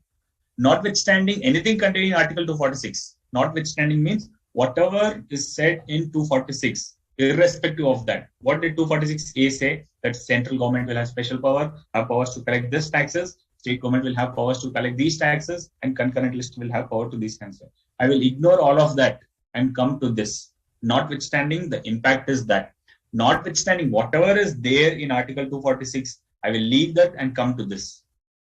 Notwithstanding anything contained in Article 246 and 254, Parliament means central government, and subject to clause 2, the legislative of every state means state government will have power to make laws with respect to goods and services imposed by the union or by such state. Okay. Article 246A says, very simple, self-explanatory if you understand the words collectively. Notwithstanding anything which is contained in Article 246 and 254, the Parliament and subject to clause 2, the legislature of each state, which means the central government and state government, has powers to make laws. They can make a law with respect to goods and services tax imposed by the union means central and state means state government. Okay, so union government and the state government, the central government and state government now have powers under this Article 246A to make laws. To make that law itself, power was required. This is in the Constitution 101st Amendment, wherein Article 246A has been brought in. They will have powers to make laws with respect to goods and service tax, which is imposed both by the center and the state. Okay. Then the Parliament will have exclusive powers to make laws with respect to goods and services tax, where the supply of goods or services both take place in the course of interstate trade or commerce. So here we have said first is both central and state government will have power to make laws with respect to GST movement. Then they say the central government, Parliament has exclusive power. Parliament or union government, central government will have the powers to make laws with respect to GST when it takes place in the course of interstate trade or commerce. Okay. Exclusive power is given to the central government for interstate taxes. What happens? Why is this clause very important? Is because before this law was there under VAT, there was a lot of fight. When I used to supply from one state to another state, okay, before the CST Act also came in, from here, from Karnataka to Andhra Pradesh, I'm supplying something. So when I'm supplying from Karnataka to Andhra Pradesh, I was levying charges. I was levying I had the authority to collect VAT because your CST was not there. We are in a scenario where CST was not there. When I was collecting VAT, I used to pay to the government. The supplier used to pay me. And when he used to go supply to other state, the other state says the consumption is happening in my state, so you pay there also. So there was a lot of fight between two states. The consuming state used to say, the consumption happens in my state, so I will collect tax. The supplying state said, I will collect tax. So a lot of fight. Now then CST came in saying that on any interstate movement of goods, pay CST. Now CST is also got, VAT has also gone. Then who will levy taxes on interstate movement? That fight between these two states, what I was saying, that consuming state will ask and supply state will ask, they've said, no state will collect any taxes on interstate movement. On all interstate movements, it has to be, the power has to be with the central government. You will collect a tax called as integrated goods and service tax. But we saw that integrated goods and service tax also acts like a mechanism to settle. So it will take taxes from one state, like we had seen that Anil Kumble's example. He will take, the central government will collect taxes from one state and give to another state. So it acts like a bridge between two states so that there is no fight and the credit goes to the credit benefit, what the customer takes goes from one state to IGST to the other state. So it acts like a bridge. So basically 246A says when there is a movement of goods within the state, Parliament and state government will have power. And if it's an interstate state, then the central government will have the power. right? Now we'll move to Article 269A, which says that goods and service tax on supplies in the course of interstate trade or commerce shall be levied and collected by the government of India, and such tax shall be apportioned between the union and states in the manner as may be provided by the Parliament on the recommendation of the GST Council. So any interstate movement who will collect, central government will collect, and such taxes shall be apportioned between the union and states. So any collection which is happening after transfer of credit, whichever is lying, will be apportioned between the center and the state, because state government will tell what, no, on this interstate, everything you are collecting, that is incorrect. So they will find out a basis on the recommendation of the GST Council how the balance taxes left in the IGST account will be apportioned. For the purpose of this class, supply of goods or services are both in the course of import into the territory of India shall be deemed to be supply of goods or services in the course of interstate trade of commerce. So always this Article 269A says whenever there is importation of goods or services, it is always treated as interstate trade or commerce. That's the reason we said that when we are importing anything, we will pay customs duty plus IGST. It will always be customs duty and IGST because of this Article 269A. Okay.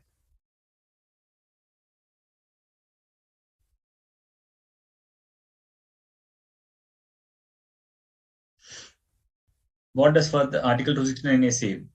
Goods and service tax on supplies in the course of interstate trade or commerce shall be levied and collected by the government, and such tax shall be apportioned, right? For the purpose of this class, this is basically a reproduction on import of services shall be treated. Then Article 2 to 4 says, 269A may 1, 2, 2 to 4 says, where any amount is collected as IGST has been used for payment of SGST or vice versa, right? IGST will use for payment of SGST will not form part of the consolidated fund of India. So to facilitate transfer of funds, they've said IGST, whatever I have to give to the other state, I can give it. That will not be formed as consolidated fund. I have whatever I have transferred from one state to another state, I will transfer. Whatever is the balance left, that I will apportion. Right? Then Parliament is empowered to formulate the principles regarding place of supply and when supply of goods or services occurred in the case of interstate trade or commerce, which means the central government will have a power, is empowered to formulate the principles when regarding place of supply and when it will be treated as interstate trade or commerce, because you have confusion. Like, is it interstate or intrastate? Movement happens from one state to another state. Other person is registered, goods actually move, goods sometimes don't move. Then what happens? In case of services, is very difficult. Goods, at least we know that goods are moving from here to there. We have documents. A lorry receipt is there. When the movement happens, we have some proof for the movement of goods. But for services, it is intangible. Whether we are rendering services here or to other state, we don't know. That's why the government gave powers to the central government. The constitution gave powers to the central government, saying that the central government will have the powers to determine the principles, to determine what is the place of supply and when it will be treated as interstate trade or commerce. Special powers given to the central government. Then Article 279A. So we read 3 articles now. Article 246A, Article 269A. Now we'll read Article 279A. It says that provisions relating to GST Council came into force on 10th September 2016, correct? Now the President constituted the GST Council on the 15th September 2016, 101st Constitution Act when it was passed. After that, they got the powers, and then GST Council was constituted on the 15th September 2016, right? Who are the members of this GST Council? Union Finance Minister is the chairperson. Union Minister of First is chairman. The Finance Minister is always a chairperson. When the Union Minister of State in charge is the member, then all finance ministers of the state, if he is not there, then any other person whom each state nominates are the members. These are the quorum. Quorum means who are the members of the GST Council. It's a constitutional body because the power is coming under the Constitution for making recommendations to the union and state government on issues relating to goods and services tax. They are a recommendatory body, but they have special powers, because this article says that now it says that you are a recommendatory body, but you have got special powers. GST rates, what all you can decide, you will recommend GST rates. we'll discuss on the exemption, we will discuss the principles that govern the place of supply, you will determine the threshold limits, you will also determine the special provisions for certain states. All of these things you will decide. So it's a constitutional body for making special recommendations to the union and the state. Okay. Then they've said they will have some 11 special category states. I will not tell you what are these. There's a short form which I will come back to you later when we set the threshold limit. But basically, there are some 11 special category states which are there. Okay. Because these are the acronyms not relevant now. When you come for registration, when you come for composition, that time these things will be relevant. But just understand that there are 11 special category states. Okay. Then Article 279 further says that the GST Council shall also recommend the date on which the GST shall be levied on petroleum, crude, high-speed diesel, motor spirit, natural gas, and ATF. So what they're saying is these 5 products are not there in GST when it was enacted. These are kept outside the GST. GST Council will recommend a date when these 5 products will come under GST. So these 5 products are no supply.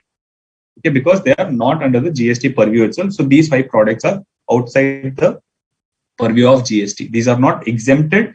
They're outside the GST at all itself. Okay. Then GST Council will recommend the date when they will be brought into GST. Then 1/2 of the total number of members of the GST Council shall constitute the quorum at the meetings. Quorum means what are the minimum number of members who are required. They're saying minimum 50% of the members should be there for the meeting to start. Then voting powers, every decision of the GST Council shall be taken at a meeting by a majority of not less than 3/4 of the weighted votes. So each member will have 1 vote. Now each vote carries different weights. At least 75% vote should be saying agreeing to the decision to pass some resolution. Now how are the weighting votes considered? The vote of the central government will have a weightage of 1/3 and the votes of the state governments put together will have 2/3 weightage. So the weightages, central government's votes are totally put together 1/3 and vote of the state governments all put together is this what is mentioned here. Now any questions in terms of these constitutional provisions?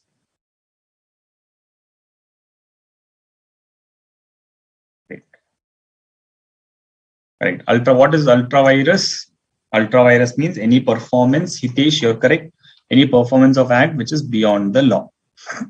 Sir, in Article 265, it said that no tax shall be levied or and state government, state legislature and authority of law. Yes. So Article 245 gives powers. So if they give power, then they can levy. If the power is not given, then they cannot levy. So Article 245 gives powers and Article 265 gives a restriction saying that if no power is given, then you cannot levy. Varshita, your question is, suppose a person exporting goods to foreign country, how can he get benefit of ITC? Whether foreign country pays GST since it is destination-based tax? Foreign country, see, from my Indian perspective, when I make an export, I will not charge GST because on export, GST is not there, right? I will not charge GST. Now, if I export it to another country, like how I have a customs here, there also there will be customs. When he clears the goods, my importer to whom I'm exporting, there is a person there. If when he is clearing, he will pay customs duty here, right? He will pay customs duty in that country, what is leviable in that country. From here, I will not pay any duty because exports are zero rated for me. Now, what happens to my ITC? The ITC gets accumulated and I will get refund of this ITC because I am making the export on which GST is not there and exports are generally encouraged. When I make a lot of exports, I should get a benefit. So taxes should not be exported. So any taxes when somebody is levying to me, I can get refund of that. Sir, Preeti, the question is, sir, do union territories having own legislature also have powers to make laws on GST? Yes, union territories, when they have their legislation, they will also have powers to make GST. That's why the union territories with legislature are treated equivalent to state. Why is rendering service inter supply to know is doubtful? Yeah, it is when because in case of services, you will not get to know whether what is interstate, what is intrastate. It will really be difficult. That's the reason principles are set. Now, those principles are there under the IGST law, not covered for your syllabus, but it is there under the IGST law. And the final, they will decide, those rules will decide The IGST Act decides uh, IGST Act decides that when a transaction is interstate and when a transaction is intrastate. Why is okay? Sir, can we get GST Council recommends but don't have rights to make laws related? Yeah, GST Law Council can only make recommendation, but they don't have rights to make any law because law making power is there only with the Parliament.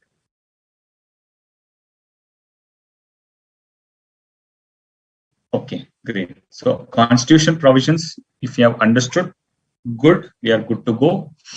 Now how many union territories have their own legislature? There are two union territories. One is Puducherry and one is Delhi. Yeah, these are the 1 minute. Legislature. There are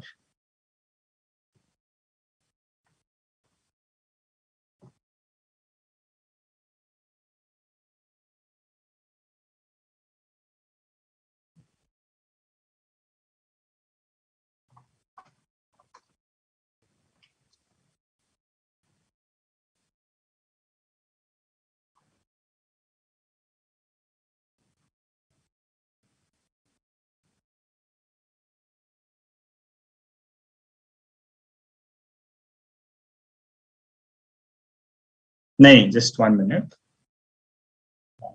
So Delhi, Jammu and Kashmir, and Puducherry. I had said that Jammu and Kashmir is not a union territory. Jammu and Kashmir is a union territory with legislature. Now, Jammu and Kashmir and Ladakh were there when they're separated. They've said that Jammu and Kashmir is one union territory and Ladakh is one territory. Jammu and Kashmir is union territory with legislature. So basically, three union territories with legislation: Delhi, Puducherry, and Jammu and Kashmir. So these three union territories have legislature. And other union territories, we have Andaman and Nicobar Islands, Lakshadweep, then Ladakh, Dadar and Nagar Haveli, and Daman and Diu, and Chandigarh. So these are the 5 union territories without legislature, for which UT-GST will apply for them.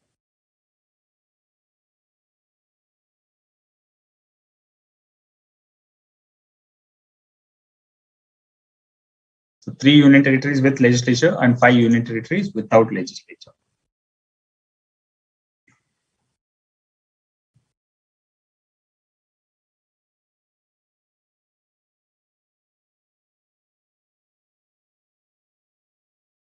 Okay. Now moving forward, introduction chapter is concluded. So we'll take some multiple choice questions and I will seek your answers so that we'll know whether you have understood this concept correctly. Okay. First is dash contains the power to make laws with respect to GST. Which section has the power to make laws with respect to GST?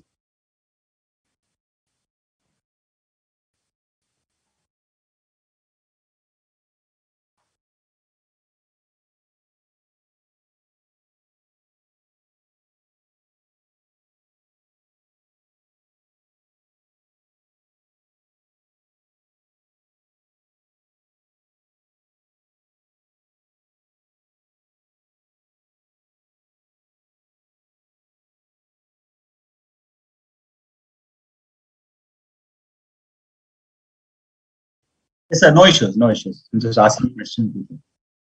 Yes, yes. This is a very simple question.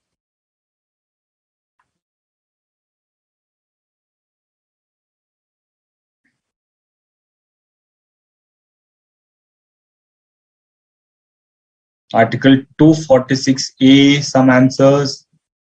Some people are saying Article 246. It cannot be 246 because 246 we know was the power for the earlier laws. But Article 246A is an amended thing. So Article 246A, the correct option is A because under Article 246A gave powers to the central government and state government to collect GST. So the correct answer is Article 246A, option A. Next, GST came into force by which Constitution Amendment Act?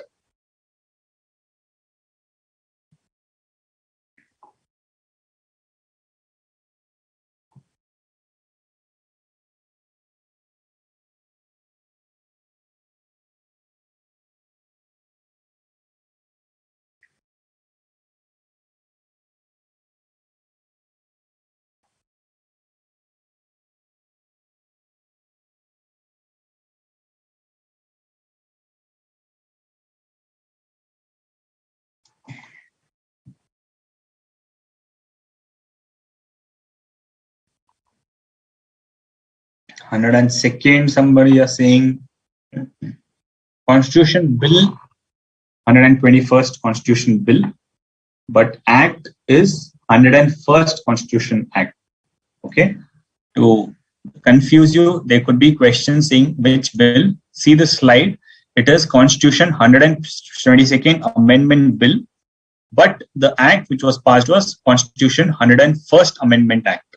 Okay, the correct answer is 101st Constitution Amendment Act, which is option B.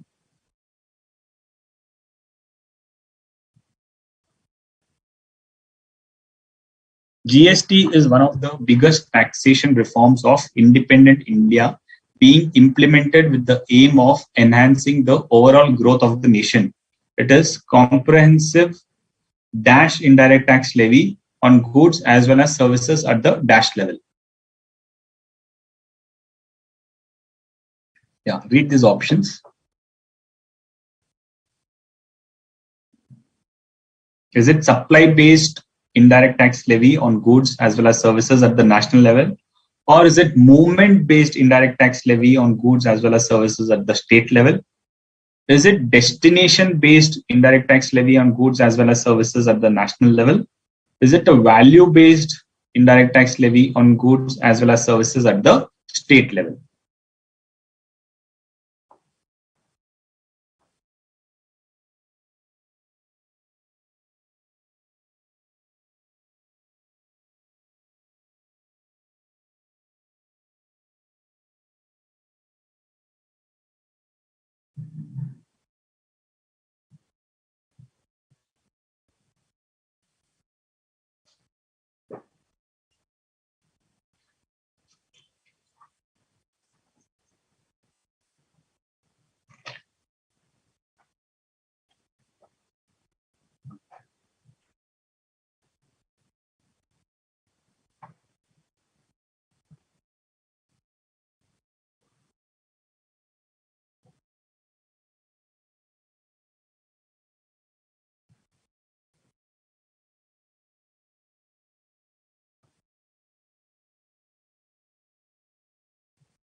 Okay, what is the answer for third one?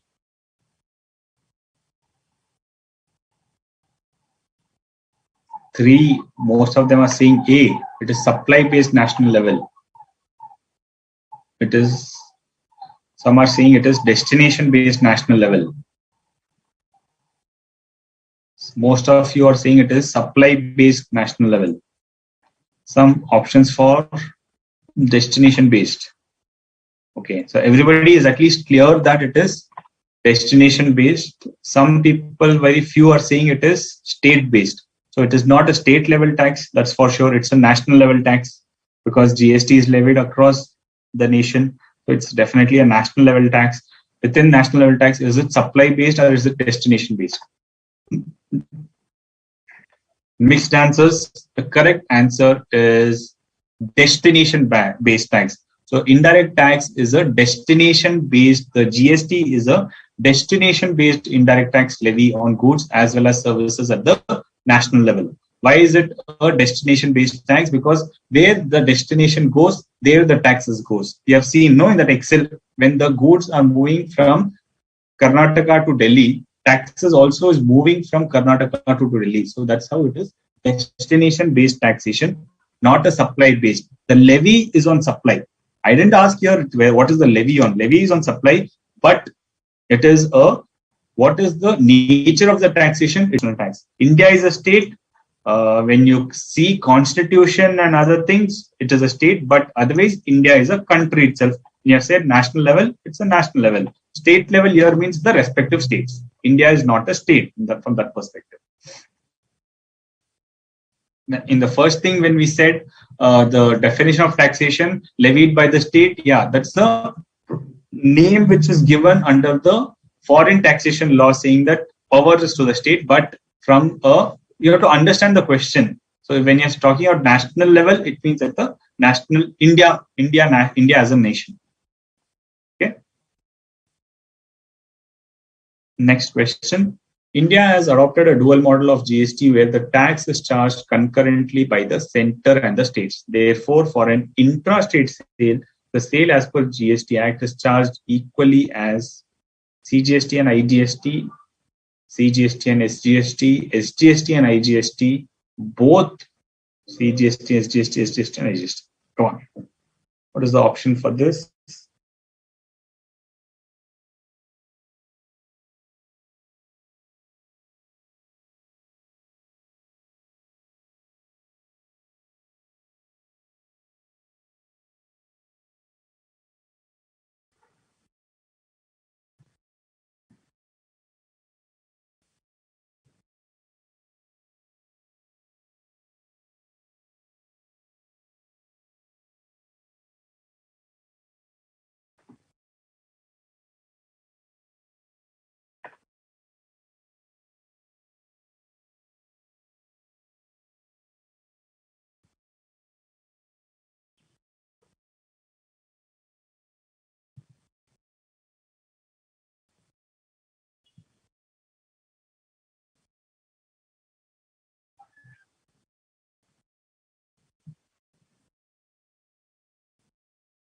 Clear. Everybody is given a correct answer. It is interstate, and it's a on intrastate transaction. You will charge CGST and SGST. The option is B. Okay. Fifth question: the uniform policy recommended by the GST Council on e-way bill being implemented all over the country will be totally. What will the e-way bill system do? So I didn't ask you discuss on this. So the essential element of e-way bill, we have not discussed this. This question makes me give you an understanding of e-way bill. So whenever the movement happens of goods, so there is a limit which is set out saying that if you cross this limit, then when the movement of goods happens, then what will you give? You will give an invoice. Apart from the invoice, you will also have to give a e-way bill. You have to generate an e-way bill on the e-way bill portal. What is the necessity of e-way bills? All the movement of goods is tracked. What will benefit? It will eliminate the check post system. Okay. So there will not be any check post system, because under VAT, always it used to happen that when the goods are going from one state to another state, there was no online system, right? So the check post used to check it, make the vehicle stop, and all the documents used to be checked. So this will eliminate the check post system, and it will break the entry barriers, like were there any barriers and all those things that will get clear. Earlier, you had to have pay entry tax and those things. So with e-way bill, all those barriers are clear. It will increase the bottlenecks in the transportation system. Earlier, if a lorry had to wait at the check post and only travel after the check post gets cleared, the transportation system used to get blocked. The movement used to take 3 days. Now it can get transported within 1 to 1.5 days. So the e-way bill will eliminate all of this. It will eliminate the check post system. It will break the entry barriers, and it will increase the bottlenecks in the. It will increase the bottlenecks in the. It will not increase. It will actually reduce. So this is not the correct point. It will eliminate the check post and it will break the entry barriers. So option is B, A, and B above. Okay. I didn't ask you a question on this because we didn't discuss on this. But of course, the advantages is it will eliminate the check post system and break the entry barriers. Okay. So e-way bill is a portal wherein you have to mention all the sales details if you cross the limit of 50,000 rupees. Various tax levied under different acts were subsumed under the CGST Act on the objective of one nation, one tax. However, certain items still continue to be taxed both under the excise and GST even after implementation of this GST Act. Find such items out of the following: motor spirit and natural gas, alcoholic liquor for human consumption, tobacco and tobacco products, or all of these above.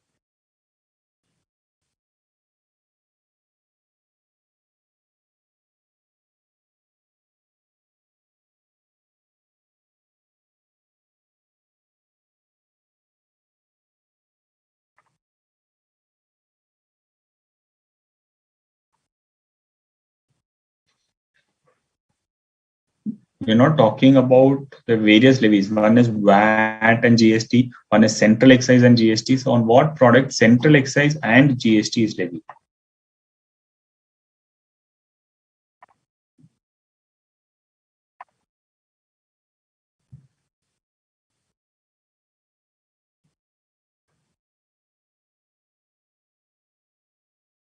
Many people are saying on all of the above.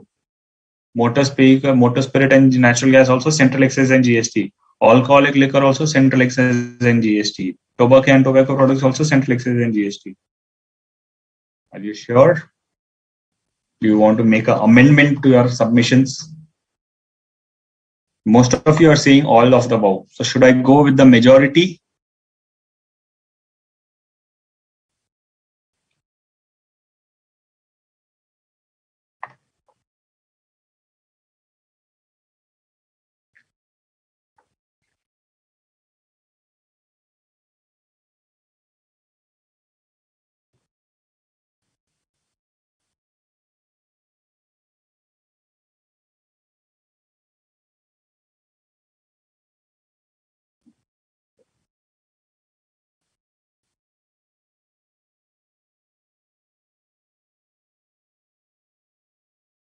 Now I'm getting correct answers.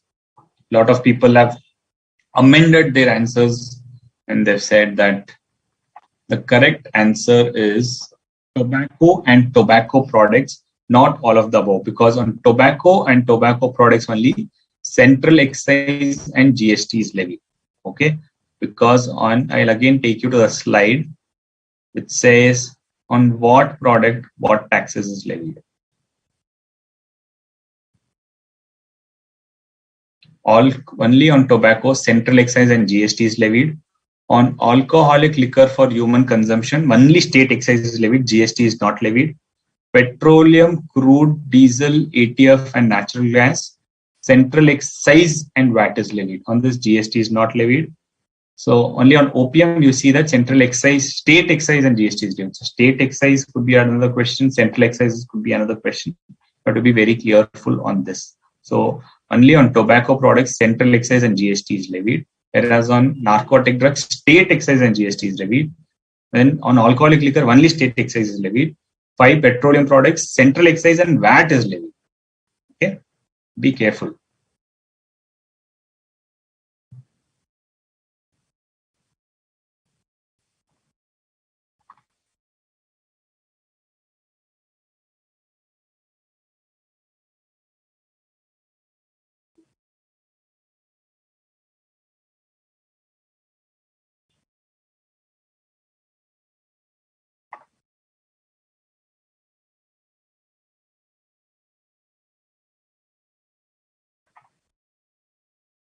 Under the model of GST adopted by India, taxes paid on the inward supply made by a registered person is available as input tax credit, which can be utilized for making payments as per Section 49 of the Cgst Act.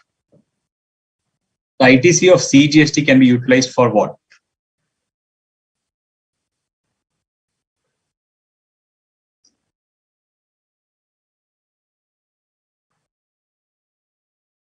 The ITC of Cgst can be utilized for what? Can it be utilized only for Cgst? Can be utilized only for SGST? Or can it be utilized for first for SGST and then IGST? Or first CGST then IGST?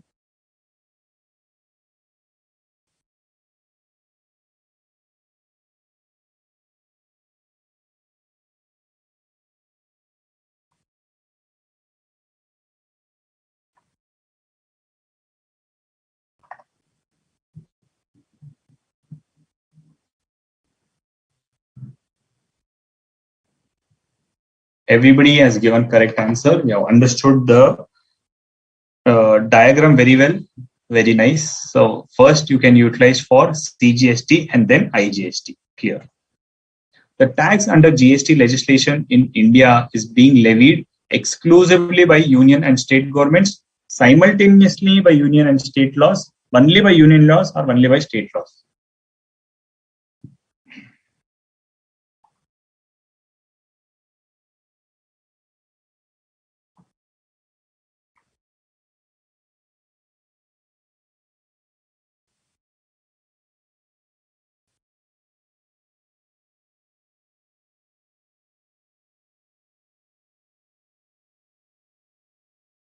Eight answer.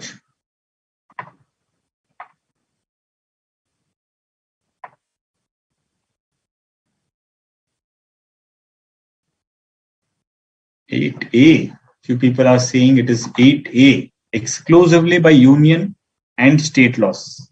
Is it exclusive law saying that union has power to make CGST by its own and state government can make its own SGST laws without any kind of interaction between them? You can make exclusive laws.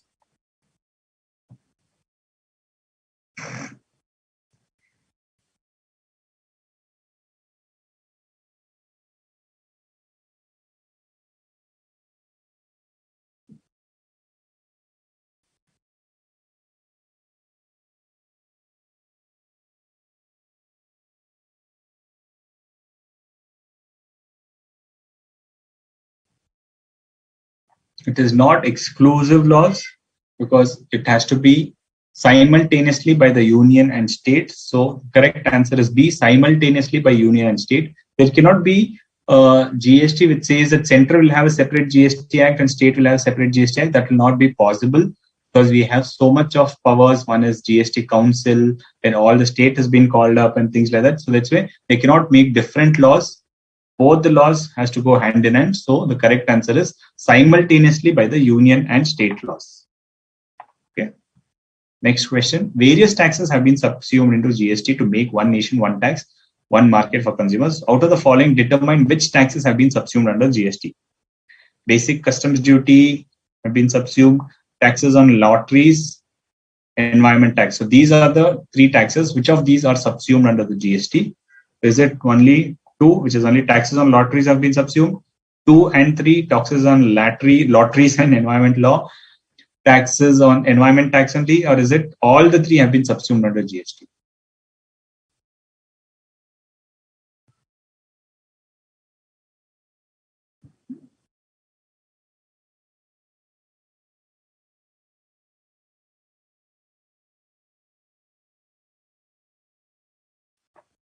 This is a tricky question.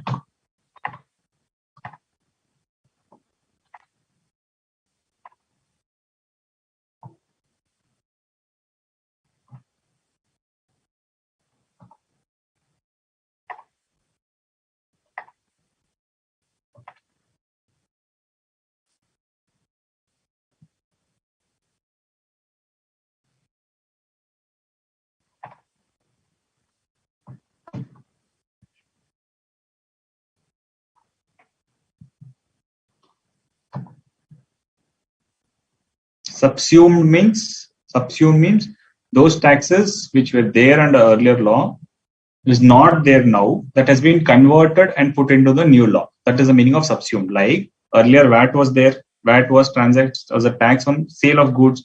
Now that is subsumed and GST is come. Now we have tax on sale of goods, but GST is levied. So that's the meaning of subsumed. Like customs was there before, now also it is there. So that is not subsumed. Okay, so that's the meaning of subsumed and not subsumed. So you know that customs duty is not being subsumed. So customs duty is not the answer then. So customs duty is not being subsumed. And what is the other tax which is being subsumed?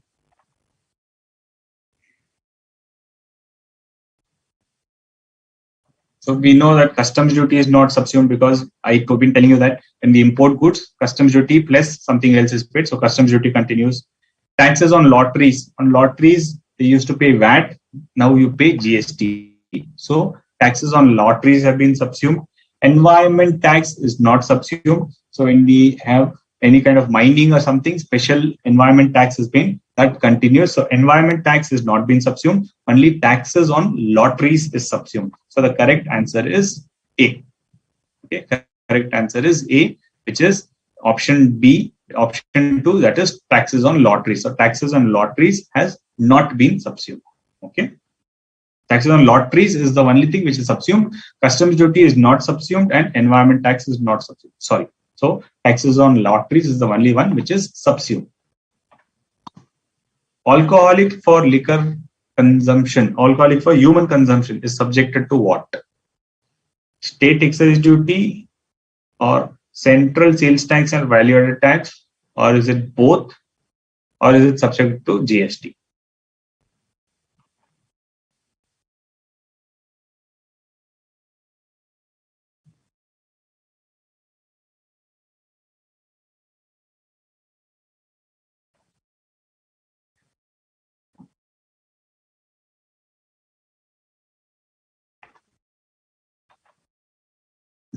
then most of them are saying answer is A. So state excise duty. I have showed don't.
Alcoholic liquor for human consumption is subject to state excise duty only. So alcoholic liquor for human consumption, the correct answer is A, which is only state excise, not GST. GST with alcoholic liquor for consumption is not there. So alcoholic liquor for human consumption, we have only state excise duty and state VAT. Yeah, it is subjected to state excise duty and central sales tax and or VAT. So option is correct answer is C, state excise duty and sales tax or VAT. Okay.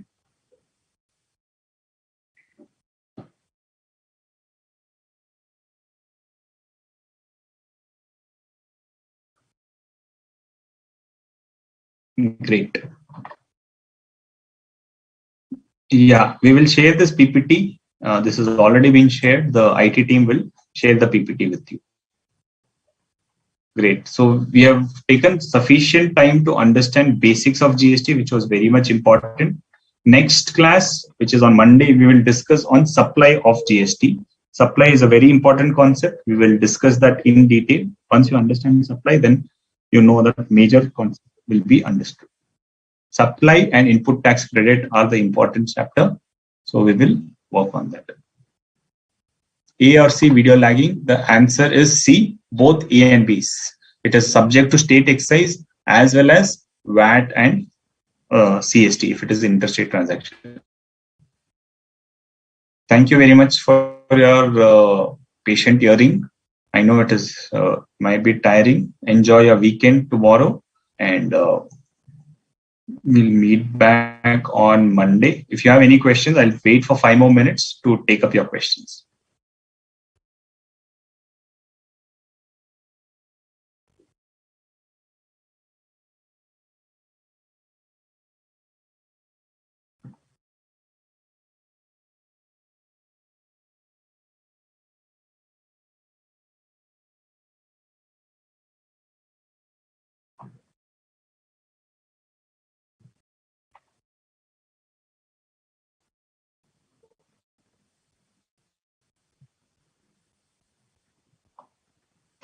Yeah, in that slide, I will change and then share the PPT, Pooja. Mention state excise, but it's actually state excise plus, it's actually state levy. So it is state excise plus state VAT, both.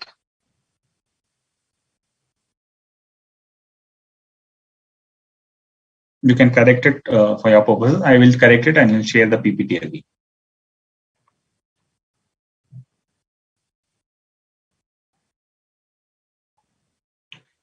Okay, Gayatri, your question is explain about threshold limit and registration. Threshold limit means that limit up till which you have an option to register or not register. Okay, that's called as threshold limit. So the limit is 20 lakhs for services and 40 lakhs for goods in most of the states. In some special category states, we have a limit of 20 lakhs for both goods and services. Some states they've said they will keep a separate limit. So basically, you understand for most of the states, 20 lakhs for services and 40 lakhs for goods. So up till 20 lakhs, if I do any transaction of services, I don't have to register. If I cross 20 lakh rupees, then I have to register. So if I cross 20 lakh rupees, should I pay taxes from beginning? No, I don't have to pay. So after 20 lakhs, whatever is the amount crossing, on that I have to pay. So that's the relevance of threshold limit and registration.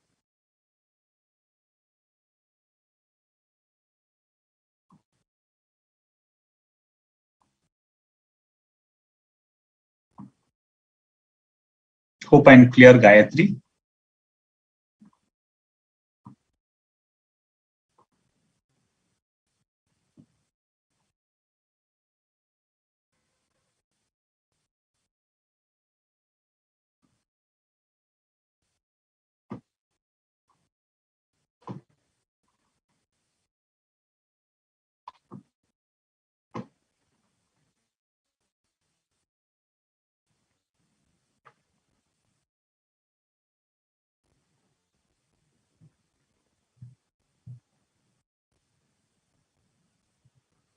Yes, Pooja. Even if we are below the threshold limit, if you want to register, we can register so that we can get the credit. So it depends on business to business. There have to be a analysis of the cost benefit analysis, saying that if I register and if I get the credit, am I having sufficient credit? If I'm having sufficient credit, then it's fine. Otherwise, non-registration also is one option which is available.